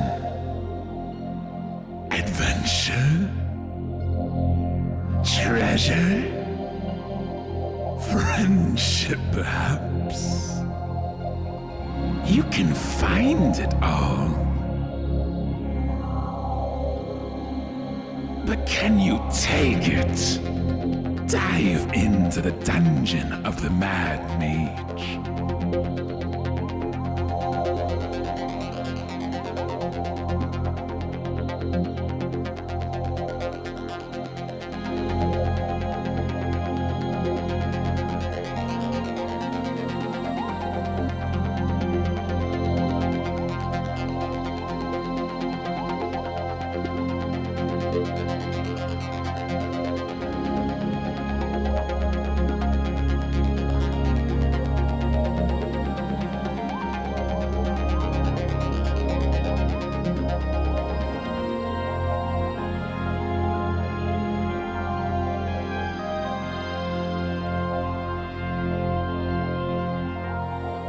Dungeon of the Mad Mage. Now available on Roll20.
Hello, everybody, and welcome back to today's episode of Uncomfortable Things Happening in the Dungeon. So you killed most of the drow, but turns out some of them were just hanging out in a different wing of the dungeon and didn't get notified there was a huge fight. So they've been busy doing stuff. Let's see. For the last 16 hours. Hey, listen. Let's see what they're up to. So when you're like, we killed all the drow, there's a long pause. And then you hear the click of the door opening, and the door is opened, and this is what you see. So in this room, first of all, there's a drow, a woman. She's wearing ceremonial vestments of Lolth, but they're not like robes. It's the sexier one. So she has like an outfit, and she's holding in one hand a scourge, which is like a whip with like barbed ends on it. And she has a light sheen of sweat on her forehead from exertion. In the middle of the room, if you peer past her, so she has her hair all like pulled up and out of her way.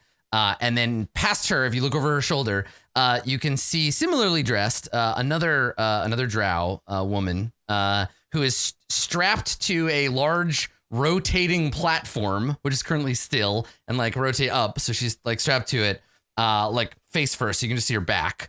And her back is covered in not like deep like gouges, but like scratches basically from this scourge. And she I think the woman who's standing at the door looks at you, sees 8 and Marta and Geldax and the zombies and whatever. And she sighs and she says, "Milady, it's some adventurers." And the woman on the thing is like, "Well, come over here and unstrap me." And the woman with the scourge looks at you and just gestures like, "Can you give me a minute?" We'll be right here. She nods. Yes, if you cast any spells, I'm gonna kill you. So she's speaking Undercommon. I think. Do they speak? They only speak Elvish or Undercommon. So unless you can speak one of those two languages, you can't understand I feel them. like 8's tone is still understood. Yeah, beep boop. I'm gonna kill your ass. So she doesn't close the door. She just turns around and she walks over and she sets the scourge down. You can see now when she moves that there is a chair with some very neatly folded clothes, a suit of armor, and some other like equipment. So she goes over and she starts unbuckling this woman from the table. I would, because it's rude to not understand what's going on, especially when your life might be on the line. I would, from the back, I'd just like gently translate for 8 and Rin if they don't understand Undercommon. Okay. I speak Elvish, but yeah, if it's Undercommon parts, then for sure. Just so you know that we're not killing yet, evidently. So she, the other woman goes over, she gets unstrapped. The other woman goes over and she picks up essentially like a dressing gown and like puts it on over top and like ties it around her waist. She doesn't pick up her weapons or anything. She's still like barefoot. And she walks over to the door, and the first woman, the one with the whip, like nods to her and then takes a step back and stands behind her with her arms folded. The woman who is doing the whipping is actually like quite muscular. She's got kind of like an MMA fighter like build. She's short, a little bit stocky, and she looks like she could suplex 8. No, she could. The woman that walks up looks a lot more like you would expect a like a noble elf to look. She has very, very delicate features. She also has like a little bit of like sweat on her forehead. And she's trembling a little bit because you like right in the middle of her getting like hit with a whip. And she comes up to the door, and when you see her, Jewel, immediately you recognize her features. She's related to Teresa in some way, to the like high priest you killed in the other room. Like, I don't know if Jewel ever really got a good look at that person's face. Sure. Okay. So anybody who looks at her who saw that other person, and Eight she has like a kind of Terminator, they're related. facial Do recognition. all elves look the same? Question mark. So she walks up to the door and she leaves some space in between you, so you can't just like knife her in the chest. And she looks. God, who would she think is in charge? It wouldn't be either of the half elves. I guess it's just Jewel. Because like she's looking for like. Isn't Marta full elf? She hates her even more. Drow and elves hate each other, right? If there was like a human woman or something, but yeah, so she kind of like scowls and then she looks at Jewel, and she says, "You started a story about killing everyone. Did you want to finish it?" Yes. Everyone in the other room is dead. They tried to kill us. Complicated thing. We tried to kill them. I did die. It was fun. We all had fun. We don't technically have a quarrel with you currently. I heard some other people on this level do. But we are looking to get to Skullport and find a spell book. I think we should nix that last thing. I say in under comments so that they don't understand. Take all their treasure, whether they like help us or not, right? So she says, Is the whipping still going on in the other room, by the way? you never heard any whipping from the other room. Oh, okay. It does have an occupied sign on the door though. Right. Someone's just going to the bathroom in there. So you can see her kind of like take this all in, and she says, among the dead, how many women? I think it was just the one. She looked kind of like you. How much like me? Well, considering last time I saw her, she was a mess on the floor. I can't really be sure. The same. You can't understand what I'm saying. Unfortunately, yeah, we gotta leave it to them. Yeah. Fortunately, Jewel has to leave it to Makaria because she definitely doesn't know this information. Well, same nose. Eyes were a bit different. Her hair was full of spiders. Wearing white, I think. She shakes her head. And this was in the temple. The room to the north of here. Is that what that is? One with the guy on the wall that exploded into spiders. She grins. That's the Wait, one. what? Yeah, there was a guy on the wall. He exploded into tiny spiders. Why didn't anyone tell me that? Because you were dead. These spiders, how big were they? They looked like small giant spiders. Fascinating. Tiny giant spiders, one might say. Well, the experiment worked. And she turns back to her companion, who just nods like, that's good. Experiment? And then she turns back to you, turns her attention back to you, and she says, the woman you killed, my cousin, Teresa. Sorry. That's what they called her, yeah. She shakes her head. Don't apologize. You're welcome. She quirks a smile and she says, not that either. If you've only killed one woman, I'm not. And she looks past you at the other room. And then she says, so. You want to make a deal? I'm always down for more murder. Perhaps. I know that face. I've seen that deal. Yeah, she's like, perhaps. You're saying that there's at least one other woman that needs to die before you're in charge. And if you're in charge, what do we get? She puts her hands up and she says, I couldn't possibly encourage anyone to kill another drow, especially not a woman, especially In not a one I'm related to. Hypothetical scenario in which none of these other drow women were alive and you had to take charge, what would we get? If you were to find my cousin's younger sister, Silcris.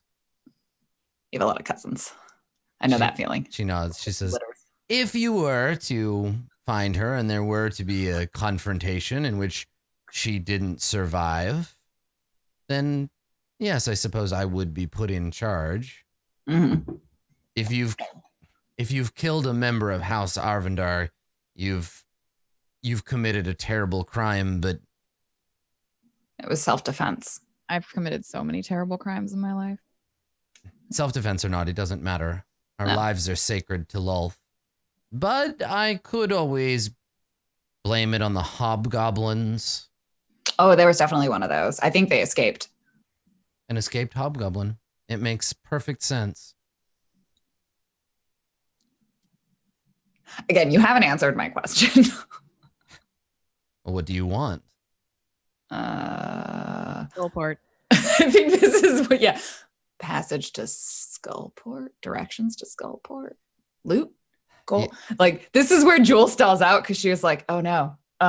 Jewel starts describing all the shiny things. She's like, do you have anything that sparkles? Catnip? Jewel. What do we want?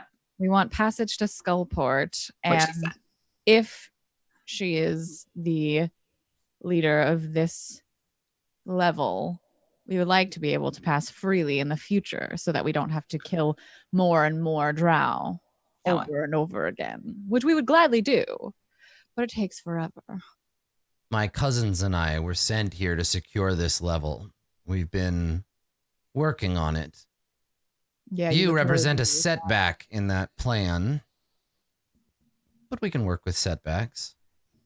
Unfortunately, you've weakened us to the point where the Legion, they may have the upper hand. I'm going to have to send for reinforcements. I'm going to have to explain to Melith why I need to take her men from level 4, or we're going to have to wait until they come up from the gauntlet. Either way, things are tenuous now. Wait. Gauntlet? Was that where they were fighting demigods? Gods, maybe? I heard.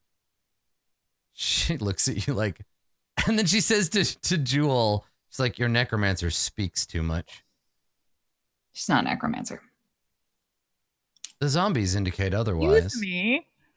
Not all zombies are necromancers, much like not all that glitters is gold.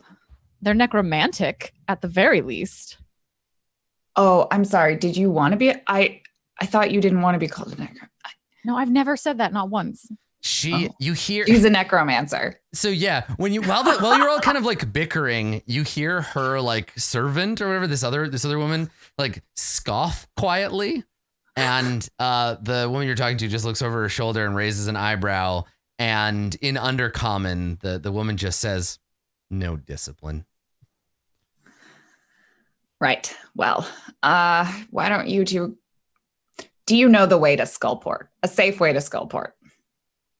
There's no such thing as a safe way to Skullport. You can take the river, but the hags have made that difficult. Ooh, hags. I haven't killed one of those yet. More information about that, please. I say excitedly in common, like, ooh, they say they're hags on the river. Is there a boat? Can we take a boat? Travel has been fraught of late, in or out. Sargoth is cursed. Someone, and she kind of like looks up like somebody summoned some hags, river fiends, awful creatures. They've mostly been capturing men stupid enough to go by the river. We've avoided it for the most part. Skullport, it's not the priority right now. For you. I need to secure this level, and you need to get to Skullport. So maybe we can help each other out. I mean, it sounds like you can't get there because of the hags. So what use are you? We should just. She looks at you and she says, she uses a drowish word that's definitely an insult that means like surface dweller, but more literally translates into like moron. And she says, listen to me, surface dweller. The drow don't come down from above. We come up from below. Lower levels than this are under our complete control. The river's a side note.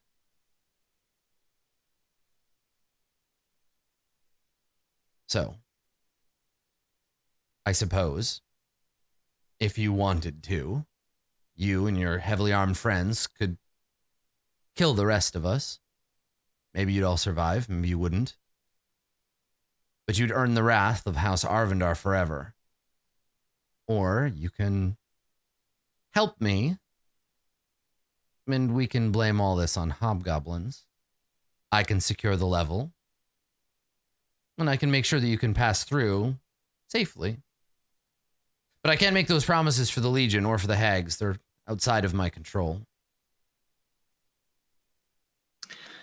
I whisper to 8. She's saying that we can, in common, like she's saying that we could make a deal and they'd blame it on the Legion and we'd have whatever free reign we could through here, aside from the Legion and the Hags. But honestly, we've already killed most of them, so we should just finish them off and deal with the Legion, don't you think? Ask about the spell. Where's your cousin? She grins and she says, if I had to guess, and she looks at the door on the other side of the room. And what's that way? And Jill points at the natural tunnel. Let me see. What is that way? She says, okay, make an insight check.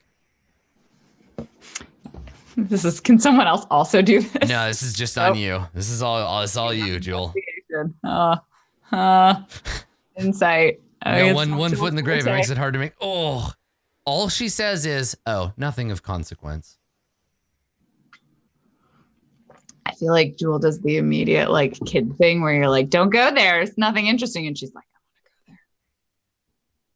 to go there. Yeah, and if you make it like look like you don't believe her or you like, look that way, she says, we have to have somewhere to dispose of things. There's nothing that way but I love corpses. cramped tunnels and dead bodies. All right. Well, why don't the two of you go back to having fun and we'll talk. She scowls and she says, I'll have you know you interrupted a very important ritual. Oh, And well. she looks and everyone's like just standing in the room. Are you all standing the way that it looks like you're standing? Because there is like a giant like circle Jewel of is actively avoiding the entrail circles. entrails on the floor. Yeah. Yeah, it's like kicked well, them while they've been standing there. Yeah, when she looks, I think I'm out of the way. like very Mhm. important ritual, Makaria very intentionally like breaks the circle of entrails with her foot so that it's not complete anymore. She sees you do that because I assume you just like eyeball her. You're like, oops, I wrecked you. She scowls and says, "You're lucky you're not a man."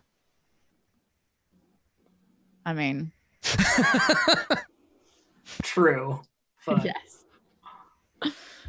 Anyway, I like how the only man in the general vicinity is a very timid torchbearer. oh, poor guy. And Geldek's just like, what's everybody talking about? And some corpses.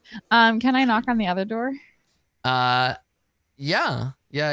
Wait, well, the door's open. God damn it. Yeah. No, it's fine. Makari, you just go over and like knock on the door. And if we're knocking, I guess we'll knock. Okay. So there's a knock, and in Undercommon, you hear a woman's voice snap, "Leave us alone." No, sorry, we have to murder you. I look at 8 and I say, like, just break it. Never mind. They went the plan to confront. The woman that you were talking to, who you never got to get her name, she looks at you, Jewel, like, really? Wow, you're all so subtle. And so you said that you're like, we're here to kill you. Yeah. I'm just gonna throw out there, just randomly, that this is just spiraling out of control because I don't understand what is being said. This is what happens when we don't let Rin do the talking. Okay, all right. So Jewel's doing okay. So you hear the unmistakable clicking sound of high heels on stone, angry high heel walking, like click, click, click, click, and then the door is yanked open. Yeah. Then you're just gonna attack whoever's on the other side. Yeah. That like no one's told me to do it, but like No, I definitely our said, language like, is like when I Yeah. said we're here to murder you, I nodded to 8 and I was like, let's break down the door. So the door is yanked open angrily by the left hand of a drow woman. I will describe what's in the room and then we can go. So she's wearing studded leather armor. She has she's picked up a short sword as she's walked over to the door because She's like, what? Kill me. Who the fuck is this? And yanks the door open. She's got her sword in her hand. In the room, there is a naked drow, a man, strapped to a sturdy table, positioned between a suspended water barrel, a big 80-gallon water barrel. The naked man has a silk hood covering his head, and there's a pile of clothes in the corner. Wrote this section at Wizards was real thirsty. Yeah. So thirsty. So yeah, he's strapped to the table, and she appears to have been waterboarding him, I guess is what was going on here. So yeah, she comes over, and I guess she would be pretty. Everyone in the room is like very damp. There's a lot of splashing. So she walks over, she yanks it open, like, how dare you? What are you? And then she gets attacked. So yeah, 8, make an attack roll, and then we'll roll initiative. Wow, I could have had surprise if someone didn't give the game away. Yeah. I'm kidding. Oh, sorry. I didn't select my Oh, turn. you took the good roll. How could you do this? How's a 14 on the stuff? A 14 is insufficient. She parries the blow. So you lunge at her and she parries, and she like snarls like, what the hell? And then all hell breaks loose. So she goes in. So let's get that initiative going. Can you clear it first, or is it good? It is clear. Yeah, you're ready to go. Sorry, I'll re-roll and then add mine. Okay. Jeez, Why- you rolled a 26 and then a 25. What is wrong? Fine, I'm fucked from now on. I also forgot to Marta. check my token again. Pelinonia, Do Geldax. I have a penalty to my initiative? Yeah, everything. You should Okay. do. All right, I'm gonna roll third time. Get on the tracker. There we go. And then I had the 26 minus 3. So Two. gross. No, the Stone of Good Luck doesn't count for Okay. initiative. I think. I haven't been adding it in. Okay. All right. So, so yeah, it is 8. You can take a turn. You're first. Oh, wait. You got a 20, right? Joel not. I got 23. Oh, Mine's not Oh, updating. it didn't. Oh, because it only took the last one. Okay, so Jewel, you're first then. Then 8. Well, Jewel just sort of sighs and shrugs. Yeah, the drow woman you were talking to, Pelinonia, just gestures like, "Go ahead, prove it." And she's gonna accept 8's in the way, but that's okay. 3, 5 feet, Just stack on top of me. 15. It's a single person fit through the doorway, yeah, correct? yeah. The door is currently blocked. I cannot get past them, can I? No. I mean, couldn't we just move out of the way like you always can move in your square for an ally? Well, can go- yeah, but the problem isn't 8. The problem is that the drow is blocking the door on the other side. So you Yeah, can't. yeah, so I you can't actually get into There's the nowhere door. to stop to stand to make the attack. Oh, sorry. The I can't door move takes up through. 2 spaces on the I map. wouldn't be able to this get to is this door. You can't. Yeah, you can't cross this. Because this I have to place. get through their square. Yeah. Well, in which case then I don't move. She just puts her like drops one of her short swords, pulls out her crossbow, and takes a shot. Okay. So let's go light crossbow. Ooh, that's a miss. Oof. So when you take out your light crossbow and you fire, you hear the 2 girls behind you, and you can't attribute which voice, but one of them is like, "Oh my god, her crossbow is so big," and the other one's like, "Seriously, that crossbow is huge." So you fire, but you miss. You're so fatigued by being dead, and it was a bad shot to begin with. Yep. No, that was bad. All round. That's Jules' turn. Okay. All right. 8. Let's try that again. Okay. Oh my god, Becky, look at her crossbow. How about an 18? Yeah, 18's a hit. Okay. I will stab her for 13. Oh, actually, hang on a second. I think she has an ability that might make that 18 not a hit. Yes. Yeah, she parries.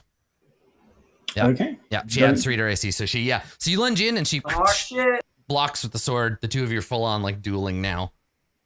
But you got more attacks, so we'll try again. Yeah, you can only do that once a time. So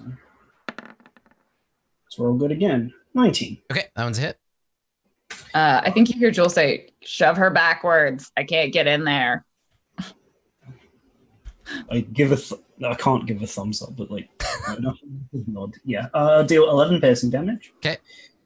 And with my excuse me, with my bonus action, I will indeed attempt to make a shove. Push her back. Okay. Yep. That is going to be a 21. All right. So, and it's you push her 5 feet away from you? Yes, I'll push her 5 feet back. Okay. All right. So, yeah, you can slam her with a shield and she staggers back. Yeah, and I'll follow up. On my damage as well, I would like to have marked her in case anyone else wants to come to the room. Okay. Yeah, I think that's everything for me for now. All right. Marta and Pelinonia and Gareth, who is the other woman you don't know, and they just watch. Rin, it is your turn. Oh, right. The other guy's strapped to a table. I was like, there was. Well, I definitely have all of my spells, but I'm not going to waste them on this one encounter. So I'm just going to vicious mockery this nerd. That's the thing with looking at humanoids. You don't know what level they are. Let's see. Wisdom save. All right. You mock the drow warrioress. She gets a 19. Disadvantaged. I rolled a 19. She has disadvantage on this roll, the save. Oh, wait, you, I got a 19. Sorry. Yeah. Oh, I thought you said when you said you mock. Oh, yeah. No, you attempt to mock her, but she goes unmocked. Oh, okay. Never mind then. She is not disadvantaged. She's fine. Okay. Anything else, Rin? Nope. All right. Makaria? I will use my bonus action to tell my zombies and my skeleton to kill all living drow. Oh! Okay. All right. No. Fucking escalation. And then what are you for doing with your action, Makaria? I'm gonna toll the dead. Okay. DC 15 wisdom save for that lovely lady in the marked. Okay. She gets an 11. She takes. Has she taken damage? She takes 7. Oh, yeah. Yeah. Takes 7 damage. Okay. All right. And then your zombie. Cool. My zombies see a drow. Yeah. Wait, let me make sure. They're slower, right? Yeah, they have 20 feet of movement. Okay. I don't know that they can go through Jewel. They can. Oh, they can? Yeah, because Jewel's an ally. Are you going to let them, Jewel? I don't think you can stop them, and I don't think she knows what's going on. Yeah, this is the thing is I don't know for movement. I don't know if you can turn that switch on and off. Like I block you now. I guess you can on anytime someone tries to pass through you can be like, we're not allies anymore. You're consenting to allow them pass. Yeah, Jewel, do you move out of the way as the zombie staggers forward? Can she tell that they're going in for a melee attack? Like she is. Yeah, it's a zombie with its arms out, being like shambling forward. I mean, it's very single-minded. Yeah. I think she probably lets it, but then she turns to Makaria and she's like, Makaria, what's your zombie doing? Oh, I just figured that these drow were already weakened and we should deal with the hobgoblins instead. And is this when the zombie attacks? Yeah, that's when the zombie attack. And then Jewel is like, Boom. It gets a 11. An 11 is insufficient. Okay, well, my other zombie is going to go 1, 2, 3. So when the zombie attacks, Pelinonia shouts, "Traitors! Surface-dwelling, sunbathing traitors! I'll kill all of you!" She's pissed. And then your zombie is like doing the zombie thing where he's at the door like trying to grab her. Okay. All right. So meanwhile, fighting 8, the drow warrior, she is going to attack with her short sword. Okay. She gets a 23. Jewel is like, I'll parry that. I'll warding maneuver that. Okay. And then she makes her second attack. Mm-hmm. And this time she gets a 24. Can't do it twice in a round. Okay. So you take 9 piercing. Is that a crit? No, it's not a crit. No. Okay. You take 9 piercing, and then you would take 16 poison damage, but you take 8 instead. Okay. So you take 17 damage total, I think. Oh. Okay. All right. So she's just like going at you with her sword. Makaria, you're a skeleton. My Skelly boy goes to here. There's a shot through the doorway, right? If it has a bow, yeah, there's a lot of cover though. Would it be better if it went to here? No. So it doesn't. There's just no good. Like you can take a shot, but there's no clear shot. Well, the zombie will take a shot, or the skeleton. It gets an 18. Let me see. No, that's a miss.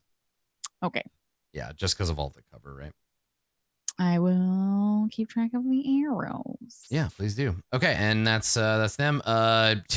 Dave, what does Geldax do? Actually, hold on. If you want, well, you tell me what you want Geldax to do, and then I'll make morale checks to see if Geldax is capable of doing anything. Stay in the room and keep things lit up. Okay, so just stand perfectly still and do nothing. Take the dodge action. Yeah, right. That's exactly okay. Geldax quietly panics himself to death. Yeah. Try not to Very hyperventilate. relatable, I understand. So while there's all this screaming and zombies, and he's standing in the middle of a circle of entrails, and he's clutching this torch, just like, oh gods, like I don't want to die. Yeah, so Geldax stands there, paralyzed with fear, but gets to take the dodge action. Poor Jewel, guy. it is your turn. Jewel sort of mumbles in Makari's general direction, like it would have been smarter to kill them after we killed the first one while they weren't attacking us. And now we're attacking so many more people. Makaria, you just did not think this through. But she also sees that 8 got genuinely hurt by this other drow, and Makaria can die in the bed that she made with these 2 drow, and so she's gonna get into the room. So 5, 10, 15, 20, 25, 30. Yeah. So you now that you 8 was able to push the so in the room, the drow with the hood over his head, you just hear him in undercover be like, Mistress, what's going on? I can't see anything. And yeah, you rush into the room. I think she managed to, if she had to, she dropped the light crossbow and then picked up the short sword with her the free move and then moved in there. Yeah. She's got 2 short swords, 2 hooks with cricket. Nice. Please roll better than I did. Fuck, she whiffs it with a 10. Blocked. It's really hard being alive after being dead. Being severely dead. But better. 23 with the non-cricket. All right, 23 is enough to hit. Yep. Okay. And I do get sneak attack, so that's nice. For good 20 damage. One piercing damage on the offhand, but 19 sneak attack damage. Okay. Sneak attack is so broken. Okay. So 8, it is your turn. Okay. Just do the thing again, I guess. Stabbing attempt. 117. She doesn't have her shield. She's gonna have to parry that. Okay. Second attack. Yeah, 20. that's a hit. Okay, so she parries the first one, takes the second one. Deal 14 piercing damage. Okay. Mark her again. Mhm. Do that every round. I don't know how dangerous she is. Hard to say. I'll help next turn. Is it worth pushing her over?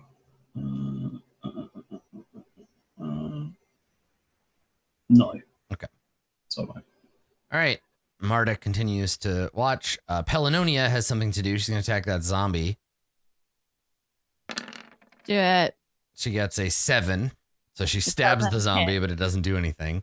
It has an armor class of 8. Yeah. And then Girith runs over here, grabs a crossbow off the table, and then turns and fires it at the zombie. So let's see how that goes. Can she get more than 8? Yes, she can. She got a 15. Okay. And she deals 7 piercing damage. Are zombies immune to poison? Yeah. Okay, then I won't bother with any of the. Yeah, we point. won't bother with any of the rolling then for that. Okay, so What 7 was it? piercing What was damage. it? 7? She fires the crossbow and deals 7. Okay. Rin, it's your turn. Okay, so on a quick assessment of our friend over here. Which one? Sorry, this one. I pinged it. The one 8 is fighting. Are they wearing / wielding any metal at all? Her sword's made out of metal. Yeah, that's what I thought. But is it worth a second level spell slot? I don't know. It's only a second level spell slot. Yeah, sure. Let's cast heat metal. Okay. So I'm gonna cast heat metal. A creature in contact with a metal object you can see takes 2d8 fire damage if it's holding a weapon. She takes 2d8 fire damage and then drops the sword. And then drops it? Yeah, because there's no way she's going to try to hold on to it. Okay, I don't know. She's a drow. She might like it. Yes, my sword. It's even better now. 15 Damn, big damage. Okay, yeah, she screams in pain, like, drops the sword and looks at it like it bit her. Rin is totally giving her game away, by the way. She's not wizard spelling at all. She's bard spelling right now. So our friend Marta will see. That's true. Oh no, you're embarrassing yourself in front of me. I am embarrassing myself in front of the wizards. Wow. Maybe she doesn't have a complex about the inferiority of bards and spellcasters. Maybe it's just you. Cool. Makaria? So when the sword, she drops her sword, she looks at it, she looks at you, and I think she puts her hands up, and in Undercommon, she says, Stop, I yield, I submit. Makaria, it's your turn. That was a bad time to do that. I know, right? It's just like... I will not translate that. Okay. But I will path to the grave. Go on and chat. So I mark her life force for termination, which 8 would see. I've done it before, not very often, but I have done it before. A gruesome skull appears over her face. Yeah. And she's ready. Jewel could have heard it herself though, so I don't know if Jewel's gonna translate. But it is not Jewel's turn currently. So I path to the grave. And then bonus action. Wait, that's not a bonus action, that's a full action. I don't think I have any bonus actions that would be helpful here. So yeah, I think that's it.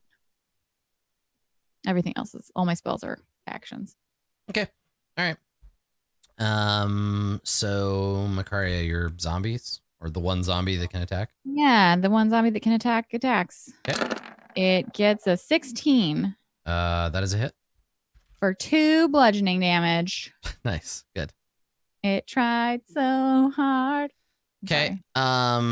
So 8, this woman that you're fighting, like she's like clearly surrendered.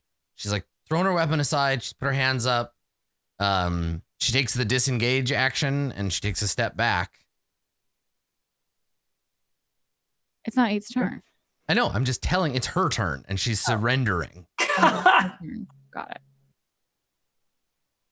Yeah, so she doesn't do anything. She's just like, don't kill me. I think she probably says, she's like, I don't, she's saying all this in Undercommon, so you don't actually understand her 8, but she's saying it to you and to Jewel and whatever. So Jewel, you hear this. So she steps back and she says, I surrender. Stop. I'm very influential. I'm important. I can tell you things. If you've come this far, you've already killed my sister. I don't know what that bitch, she said, I don't know what that bitch Pelinonia promised you, but she's irrelevant. I'm the one with all the real power around here. And if you want anything, you'll listen to me. She does seem to be the one with like some class levels, maybe. She withstood more than a hit or 2. Yep. So that's her turn. Makaria, your skeleton. My skeleton will shoot at the Pelinonia. Do better, Skelly boy. A Nope. 10. Miss. Does not do better. Geldex takes the dodge action. Jewel. Jewel, realizing 1, that maybe she's still dead hungover. 2, they've been speaking in an Undercommon this whole time, and only Makaria understands that, and maybe this is a bad plan. She's like, do you speak anything other than Undercommon? She responds in Elvish and says, I speak the tongue of elves as well. I think Jewel recognizes Elvish but doesn't speak it. Yeah, anyone who speaks Elvish hears and understands that. Finally, a reasonable conversation. And so she Not hears. reasonably conversing right now. We're killing. Yeah, she hears people. you say that Kill from the other them. room, and she says, "Yes, we can all be reasonable here. There's no purpose to all of this killing." And then Jewel, with her entire action, does as quick of a summary as she can of what they previously talked about, and then how Makaria decided to have the zombies kill the other group. She's like, we just want someone to help us to get to Skullport. I don't really care who. Doesn't matter. I want your shiny stuff. What's down that hallway? Why can't I go down that hallway? It's very important. So Clearly. Pelinonia, who is struggling with a zombie, hears you talking, and she shouts from her room. She's like, "Don't listen to them, Silchris. They're filthy above-worlders. They're going to betray you." And she's like, "Shut up, you betrayed me." She definitely did. And they're just like shouting at each other. They're like, "No, you shut up."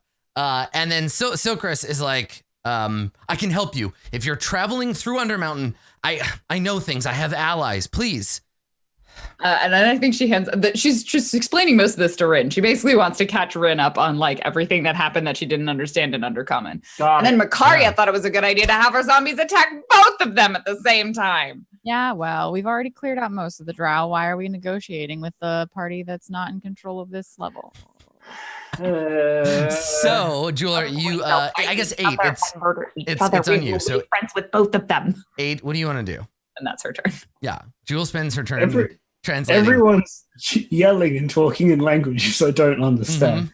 You don't understand one language. And then Jewel tries to say it all in common for 8. Murder. The language of murder, and she has a skull over her face, so no extra damage, so it'd be really easy. But she's also surrendered. That'd be so easy. And this, and I love this, right? It's like the shot would be the same, right? It would be like we'd hear everyone shouting and it wouldn't have any subtitles. The camera would be focused on you. We would be using like a low depth of field so that everyone looks blurry even though they're moving around a lot. And we would probably vignette the shot so that only 8 is properly lit. And it's very clearly like 8, based on what's going on, like what do you do? Is this a just like murder someone who surrendered moment, or is this what are you gonna do, 8?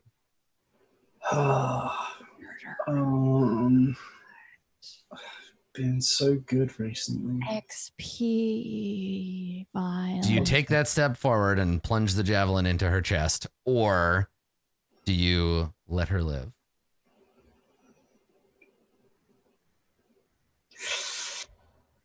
Moral dilemmas. These are drow. They were murdering us just a moment ago. Well, I mean, you did kind of invade their holy I don't think we have the moral high ground in this situation. I don't think they were trying. There's this whole like you came into their place of worship and started stabbing them, and it's a whole thing. So, I think 8 gets confused and frustrated, and probably just like sheaths the javelin and just like smacks the door frame really hard, and definitely the eyes go like the blue of like confusion. Because I think they get overwhelmed a little bit. Yeah. So Marta sees all this happening and she steps forward in Elvish. She says, "Good. Yes, everyone, let's just calm down. Weapons down, please. Makaria, your servants, call them off." Would you rather they attack you? Marta looks at you like, "Don't fuck with me. I have spells now."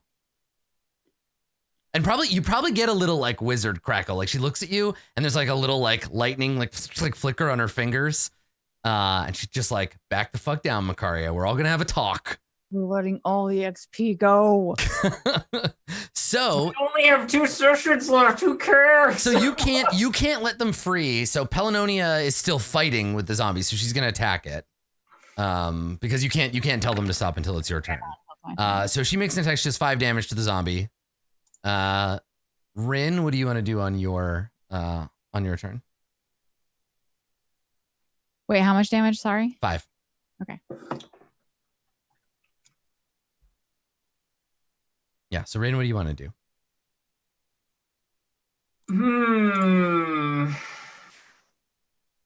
I mean, I want to de-escalate. If Marta wants to de-escalate, I also want to de-escalate. Yeah, fine. okay.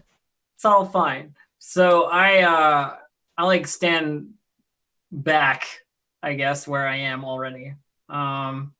and then just sort of cough into my hand, like, whenever the zombies are called off, I feel like this is everyone shouting at Makaria, like, make them stop.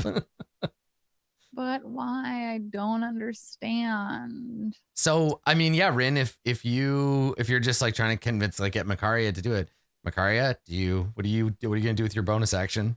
I seriously don't understand why we're not murdering. Like, Do we want do you want an out of character discussion about this situation? Like, is this an out of character problem or a Makaria problem?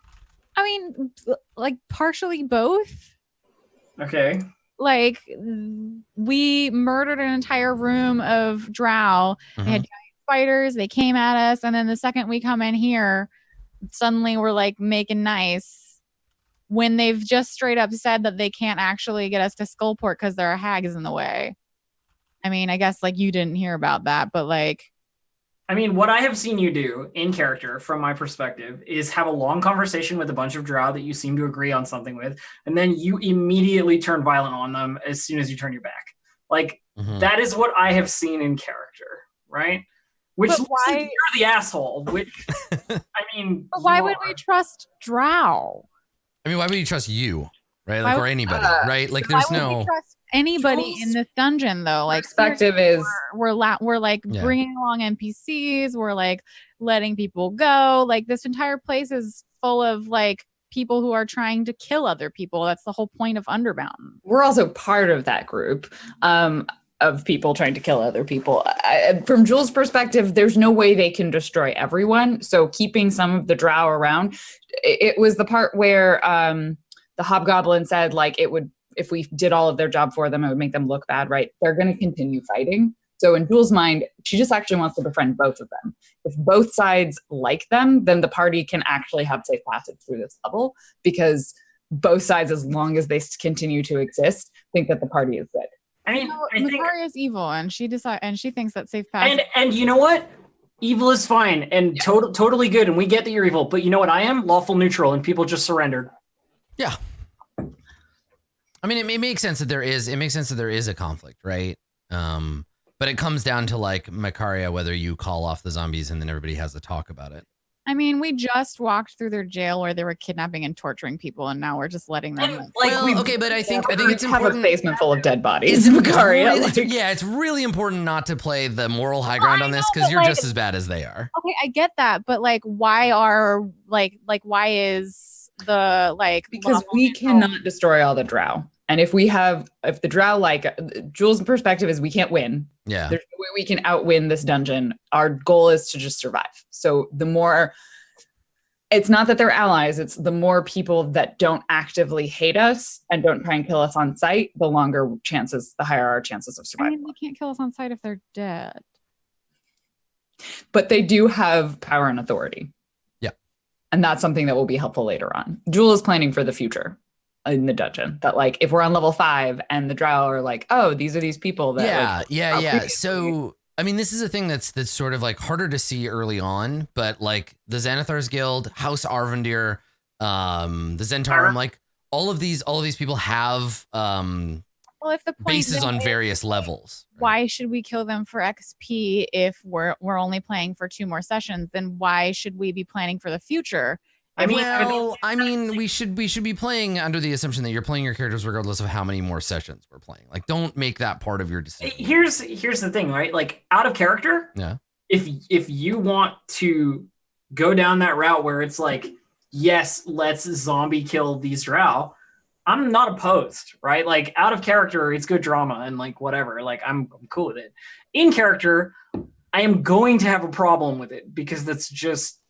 Well, because that's your character's just the way the character works. Well, but then I don't get the conflict of, like, these people were like capturing and torturing unwilling humans, but now we're okay with negotiating with them in terms of like your. Well, and again, I think the thing is that we have to take the moral high ground and throw it away, because I'm partied up with you, so the moral high ground. Yeah, all of you are just as bad as these drow, and I am terrible as well. Yeah, you're all terrible. there's a conflict in like your explanation here. Is that like, I get that, yes, they're like surrendered, but they're also like people who captured and tortured. Here's Well, my no, but you're Here's- describing. here's my statement for you Yeah. on that. You can talk about whatever conflict there is, and I totally respect that there is like no good answer because there's not a good situation.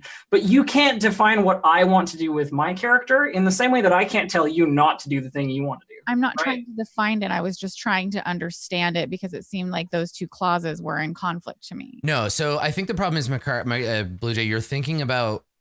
So it sounds to me like Rin respects the surrender and doesn't really care about all the murdering. Because if she cared about all the murdering, then she probably wouldn't be friends with you. Like it's very Or be an adventurer at all. Well, it's very. I mean, it is that lawful neutral thing where it's like she surrendered, and that is more important to you than the fact that she's a drow or that they torture people or capture them or whatever. Like none of that stuff seems to matter that much to Rin. I mean, like I was ready to kill them all. Then she dropped her, like when she dropped her weapon, she gave up. Yeah. If I kill her now, I'm the asshole. Yeah. You know what I mean? Like, Yeah. Well, and that's the thing is it's more interesting that there are contradictions, right? Like that's just how it is. totally. And again, this isn't me being like, fuck this. I'm just like, I'm gonna, in character, there will be a problem. Yeah. So let's not worry too much about in character. So out of character, as players, like, what do you want to do right now? Yeah. Right. Like Macaria, you want to kill all these drow. I mean, I want to continue delving through the dungeon and and exploring for like the amount of sessions that we're gonna be continuing. Sure. To play. I'm fine with like some in character, like some like negotiations and stuff, but like it seemed like the conversation we had with the drow was like, we can't really help you get to Skullport, so like why not just like get past it and kill them? The thing is that they are influential and they are powerful, and they say like, we can help you, like stop trying to kill us. And to Lauren's point, like, yeah, if you want them to be fighting each other, not you. Right. So yeah, you could kill all of them, but also they might be able to help you. They might be able to tell you where to go or have information or whatever. Like sparing them gives you some leverage. Like this is a different person, right? Like this person who's just surrendered isn't the same person we just talked to. They haven't given us any information to or from. Well, yeah, but you're asking me to like stand down from the two that were saying like, oh, there's hags. Like, I mean, they haven't surrendered yet. I don't care.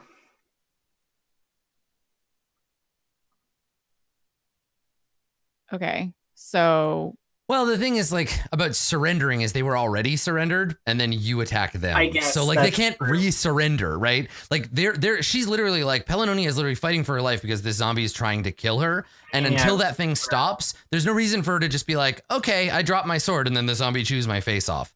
Like if you call the zombie off, she won't fight it because she doesn't want to fight you because she thought you were friends to begin with. In that statement, I was trying to look for a middle ground.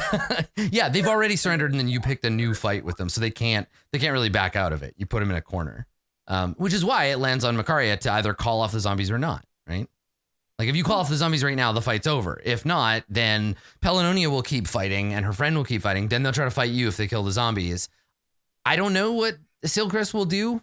She'll remember that that's what you did. I don't know. It's fine. I'll just call off the zombies. I don't really like understand the like situation, and I don't like really want to hold up the play for longer. I mean, the discussion is fine. Like, yeah. I just the kind of stuff we gotta go through. I don't know. We're in a dungeon to kill things, and like we're just like, I get that. Like, yes, like RP's good and great, but like, I feel like every time that I actually play my character as my character, there's an issue. That's because your character is evil and they do evil things in a party full of not evil people. Okay, well, but it started as a party that was half evil and half not evil, so I didn't think things shift, right? Alignment changes. And I think that this kind of conflict can change the way that the characters see each other and the world, and like you can change your alignment, right? Like you can shift. And so getting into the situation like this where you're like, I'm doing this thing, and then everyone's like, stop doing the thing. That's a point of change, right? You can be like, oh, well, now I'm not going to do the thing anymore, or whatever, right?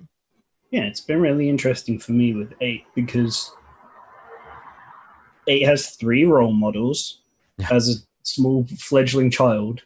One of them is Makaria, who gives them like opportunities to do things that are in their nature. Mm-hmm. But the other two are more persuasive and nicer to them. So they're slowly shifting like further away from that. So I think that's why sometimes they don't do what you want. I don't know.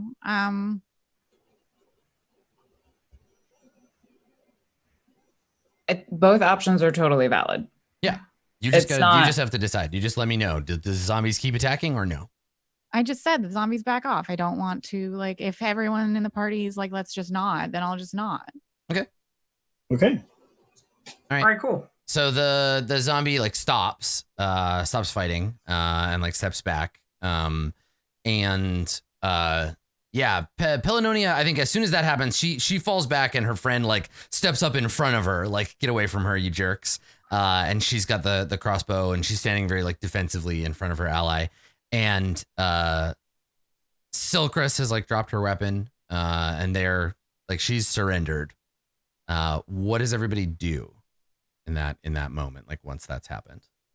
Okay, I think the floor to Rin. I was gonna say I think the first thing that I do is like look over past the zombies to the two in the other room. Mm-hmm. Just be like, chaos happens. They're not very smart. I say like in Elvish, like pointing at the zombies, and then I just walk away as if that explains everything. Okay. Over towards this lady over here. Okay. And I say, whatever you have for us better be worth it. We have you at the end of a barrel, or we have you over a barrel here. Like, we need a way to Skullport. We need any information you have. We need safe passage through these areas. We need any valuables that you have that may help us. And so she nods and she's kind of like nursing her like burned hand, and she's still got some like pokes from the javelin, and she says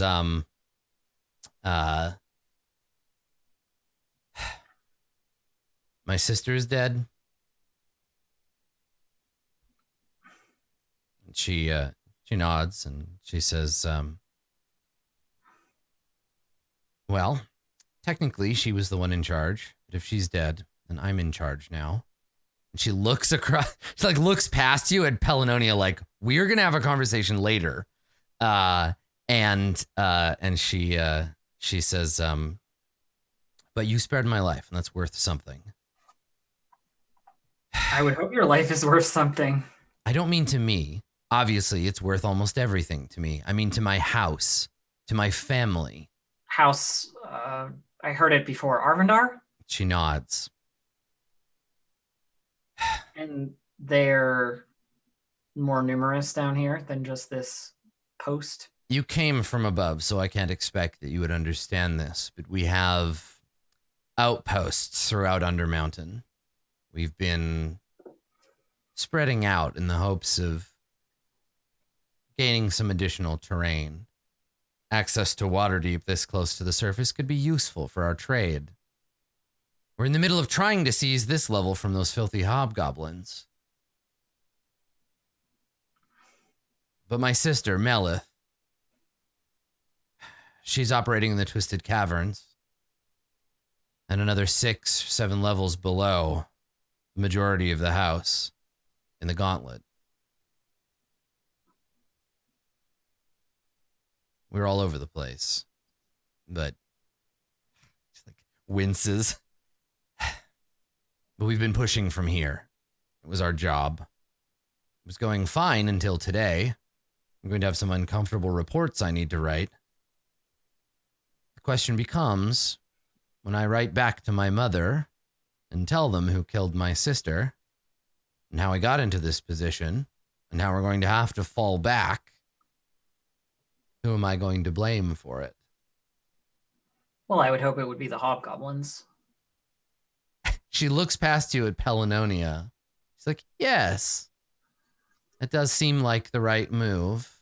I have to assume that you are acting on the benefit of my cousin, seeing as how she's alive. Certainly. Well, I'm sure she told you how important she thinks she is. She lied to you. She's nobody. And Pelinoni like scoffs. She's like a second cousin of a weak line of the house. She scoffs again. And she says, but I do have some influence. Not as much as Teresa, but now I know you want gold or magic items, but anything that I could give you, you're not going to be able to take home with you. We weren't exactly given vast supplies of treasure. No, I imagine not, but some useful things, surely. Maps, charts, And magic weapons. she shakes her head. I got you, Dave. I got you. Not this far up. I'd like to brag to you about how important I am, but and she gestures. I mean, you killed my sister. She was the one in charge. If she wasn't given any artifacts, you can be certain that I wasn't either. We're not hiding anything from you. If I had anything to give you, I would. All right. Well, what about the rest of what I said? I have information. Please. This level is strategically important. The river. Sargath. It's a throughway to Skullport. House Arvendir. And Pelinonia says, Silcris, no. And she looks and she's just like, shut up, Pelinonia.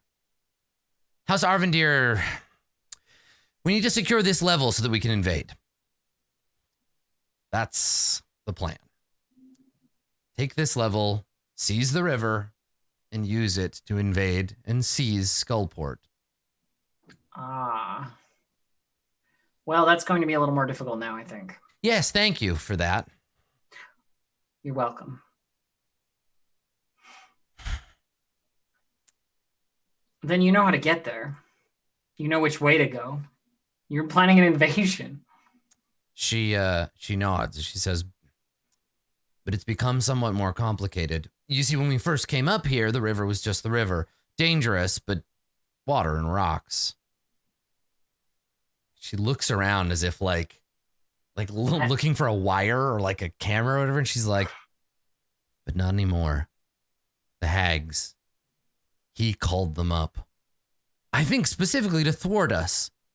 He who? You can't tell me you've gotten this far without interacting with the fool architect of this place. I'm just making sure we're talking about the same vague figure. When we talk in, I cannot remember the word, given the life of me right now.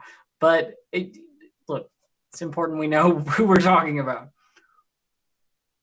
I've come to learn that using his name only draws his attention further. I see. Well, I mean, so you have nothing to give us, and your good word to your house is the only valuable thing sort of on the table. If you plan to press on, my sister has an outpost on the lower level. She shakes her head and she says, she looks at you and she looks at the brooch and she says, there's a ring in my pocket. There's a ring. And she looks at the cloak and she Where says, are you you? don't have to reach very far. Yeah. So you just reach in and you take out this spider ring with a sort of stylized elvish character on it. And she says, it's a sigil of mine, my house. Take it. Not that I could stop you. Show it to my sister. Her name is Melith. You can say I gave it to you. That might be inclined to encourage her to help you. I'd send a letter ahead, but And she looks over at the guy strapped to the table. And she's like, my servant base is a little low right now. I mean, I'm sure you're capable of writing. It's not the writing that's the problem. It's getting it to her. Fair enough. So, But I suppose I could write you something of a letter of introduction. That might help encourage Melith to treat you better. I mean, better is good. Certainly. She's an odd one, but it might work. An odd one how? Prone to fits of chaotic behavior.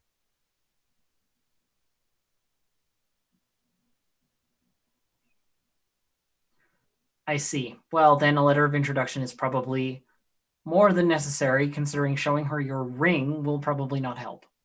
If Fine. she is prone to chaotic behavior, that seems like a good way to let her know we killed you. Fine, give me something to write with. Paper. I hand over Okay.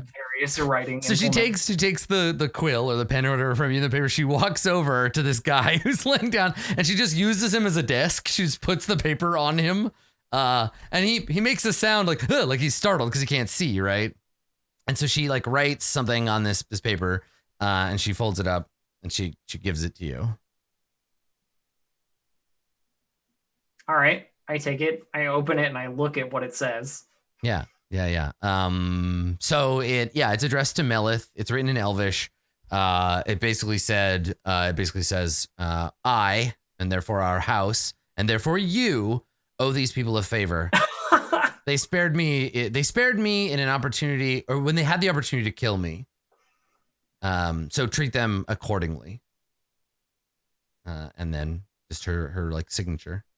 I fold it, put it away. Okay. All right, then I suppose point us in the direction of the river, and our business is concluded. You're closer than you think. That tunnel outside. Just follow it. The edge of the river is there. I look to Jewel like, there you go. That's what's down there. All right. Well, I'll let you get back to your... She turns and looks at the prisoner, and she sighs and she says, I don't think I'm in the mood anymore. I shrug as if that doesn't matter to me, and then I leave, still wearing her cloak. You're like, I'm taking your cloak. Okay, sure. And that's my move. Okay, yeah. So you head back out. Pellinonia and her girlfriend are standing in this room like they're whispering to each other. And you definitely get the impression that they're like, what are we gonna do? Like when they leave the room, what's gonna happen? Like there's this, you're walking out of a powder keg, right? Because they're basically just like, as soon as you go, they're gonna finish whatever conversation. So I think what's happening right now is Gareth and Pellinonia are like, can we take her? Like if we just rush in that other room, they softened her up pretty good. What are we gonna do? So they're just, they're whispering about that, and they're not really paying any attention to you. Jewel goes down the tunnel. Okay. Yeah, I guess tunnel direction. Okay. So, you start heading into the tunnel. As you leave, Silcrest comes out into the room. We'll move Gildex out. I don't think you all see any of this, but she comes out in the room, and we hear her say, like in Elvish, cousin, why don't you come out here? We should talk. And then Gareth shoots at her with a crossbow. So you hear Pellinoni's girlfriend be like, I have nothing to say to you. Suck crossbow. And she shoots at her. So let's see if this might be over fast. She gets a 22. She kills Silcrest in one shot. What? Shoots her in the face. After all that? Yep. So Gareth's girlfriend is just like, don't you dare come after my girlfriend. Blam! Just shoots her in the face, crossbow bolt to the eye. She grabs her face and falls onto the floor. and Pelinonia comes out, like, looks down at her sister's body, spits on her, and then as you're leaving, she says, she's like, don't worry, the agreement still holds, just I'm in charge now. And she turns back to the body and she's like, you hear me, Silkris? I'm in charge. And she like kicks her in the ribs. Sure, that was the original deal. Yeah, she's like, you know what? It's fine. Now I'm the boss. And I think the last thing you see is Pelinonia going into the other room where that guy was tied up.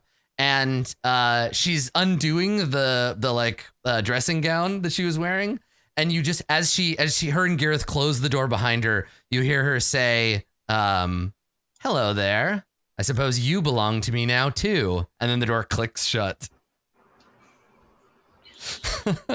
Oh my god. Yep. So this tunnel, as you enter it, is full of cold breeze, right? Wind is blowing through it. The air is damp. The walls here are carved by erosion and like from the wind and from the dampness in the tunnel. And as you go, Geldax, I think, comes up to you, 8, walking next to you, and he says, that was terrifying. I didn't know we were going to get out of that alive. It was less a case of whether we would get out alive, but which of them would. Very confusing. And he nods and he says, one day you're just a simple lamplighter, and then the next day you're carrying a torch for some kind of mighty warrior and their deadly friends, and then there's zombies and dark elves, and if old Uncle Breer were able to see me now. What do you think? Be pleased. And he looks at you and he says, my uncle used to admonish me for being a coward. Well, who's a coward now? Huh? Not you. And also he is dead and you're not. So And he nods and he just like clutches his torch and he looks at you and he says, after watching you fight with that drow, I think I'm gonna be okay. I'm not so scared anymore. Just like, if I can make an awkward face and turn around. Yeah, lucky you can't make that face. But yeah, I got 23 times more hit points than he does. You really do, yeah. Feels bad. Yeah. And so maybe then with him saying that and you kind of looking like, well, okay. Maybe as you descend into this howling tunnel, maybe that's our last scene, right? We fade out on that. Sounds good. Cool. All right. So you make a note. You overcame your drow encounter. So that's the note on here. I feel like this episode was just a happy romp through the drow BDSM dungeon. I mean, this is what you get, right? Like, I'm not saying that it's a bad thing. No, not you. I mean, this is what the people who invented this culture of matriarchal BDSM followers. This is what happens. You make them, and then people put them in your adventure. So one weird horny nerd dude. Now it's just. It was a choice. It was a choice. Yeah. I wonder whose fault is this? Right? Like, who wrote Queen of the Demon Web Pits? Like, this goes all the way back. I'm pretty sure. A long way back. I'm pretty sure this is some straight up like OG Gygax shit for sure. Yeah, we can't even blame Ed Greenwood for this one. But yeah, cool. All right, I have made a note for everybody to get some experience for that next time you rest. Let's do some shout outs and we will call it an episode. Let's start with Elf. Elf? Oh, hello. I am Distracted Elf. You can find me at twitch.tv/DistractedElf or on Twitter @DistractedElf. Immediately after this, I'm gonna try and do some WoW Classic streaming. Ooh. But who knows what the servers will look like? So The Fair. last tweet I saw said 251 minutes. I mean, that depends on your server. Yeah. I'm not playing on the one all the other streamers are playing on, so hopefully I can dodge that queue. Cool. Well, good luck on your login queue, and good luck with playing Classic WoW. I will probably tune in and watch because I'm curious enough to see it, but not enough I am to curious play. enough to play it and then see what I think of it when I Yeah. do. I'm not going like, yeah, 14 hours in a row. Let's get like, no, Yeah, no, I'm excited. I'll definitely tune in and watch. Lauren, go next.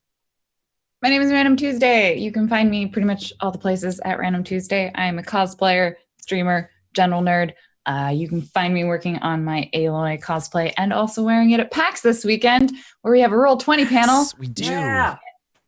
Or normally on Sundays, you can also find me playing Shadowrun 6th Edition over on Roll for It. Hell yes. Murder Machine, Dave, take it away. I'm going to do the same thing as Elf, but you should probably watch Elf instead. She's much better. We're gonna work together, so it's fine. We're in the same place, so. Mhm. Oh yeah, we'll probably be on the same things. But yeah, I wanted to just say thank you again to everybody who has made it possible through your kind donations to get both Elf and I 2 packs. It's been an overwhelming amount of support. Yeah, hopefully people who can get there can like say hi and stuff, and that'll be Yeah. I'll make sure to. I'll give all the details at the end when it's my turn. awesome. But yes, thanks everybody for helping us get Dave and Elf to pack. Yeah. Last but not least, Queen of the Zombies, Makaria, Blue Jay, do the thing. Hi, I'm Blue Jay. You can find me at twitch.tv/BlueJay or on Twitter at BlueJay_712. And you can be sure that next campaign, I'm just going to stick myself right in the middle. Neutral. You'll have done them all then, because you'll be like lawful good, super evil. You like nail the middle then. Tell me, Blue Jay. Ambivalence is great. Tell me, Blue Jay, how does a woman become neutral? What horrible thing had to happen to you in your life to turn you neutral? I have no strong feelings one way or the Just other. saw it. Perfect. Where can people find you on the internet? Being neutral, Blue Jay. I already said it. Yeah, you're good. That's it. No other things you need to say. All right. So as everybody mentioned, you're gonna find us next at PAX. We're gonna do a panel. It's on Sunday. It's at 8:30 Pacific, and it's going to be live at PAX, and it is going to be streamed. And I believe it will be on one of the PAX channels and hosted right here on twitch.tv/DND if their schedule is to be believed. So we'll be there for that. Obviously, because of PAX, we're not going to have a show on the 2nd, but we'll be back on the 9th. And there is a pretty good chance that will be the last Dungeon of the Mad Mage episode. We're still working out some details about whatever the next thing and how that's going to go. But if you're into Dungeon of the Mad Mage, you want to catch that last episode live, it'll be on the 9th. So make sure you tune in for that. If you're watching this on YouTube and it's like the year 4000, please join my cult. Thank you for coming, everybody. This has been Dungeon of the Mad Mage. You've been a delight. I just wanted to call out before I take off here, not to tot it up too bad, but what we did today when we had like an in-character thing that was weird, and we were like, let's just stop a second and like take a step back and talk about it as players. Do that. There's not enough advice to do that in any Dungeon Master's Guide in the world, but like ostensibly you're playing a role-playing game with your friends, and while the characters might have like weird tension, exploring that tension is like fun. It can be fun for the game. So taking a step back and talking about it as players, it's primo. It's good stuff. We do a lot of that off stream. So it's really cool to be able to do it on stream and kind of show everybody like, just take a second, put a pin in it, talk about it, and then jump back in and play your characters. I think a lot of people get weird about metagaming, but like we're all playing a game. We want it to be fun, right? So yeah. So do that. It will make your game better. If you learn nothing else from us, take that away. But that's it for us. We're going to be back in a couple of weeks. We'll see you at PAX. Have a good one. Bye, everybody. See you later.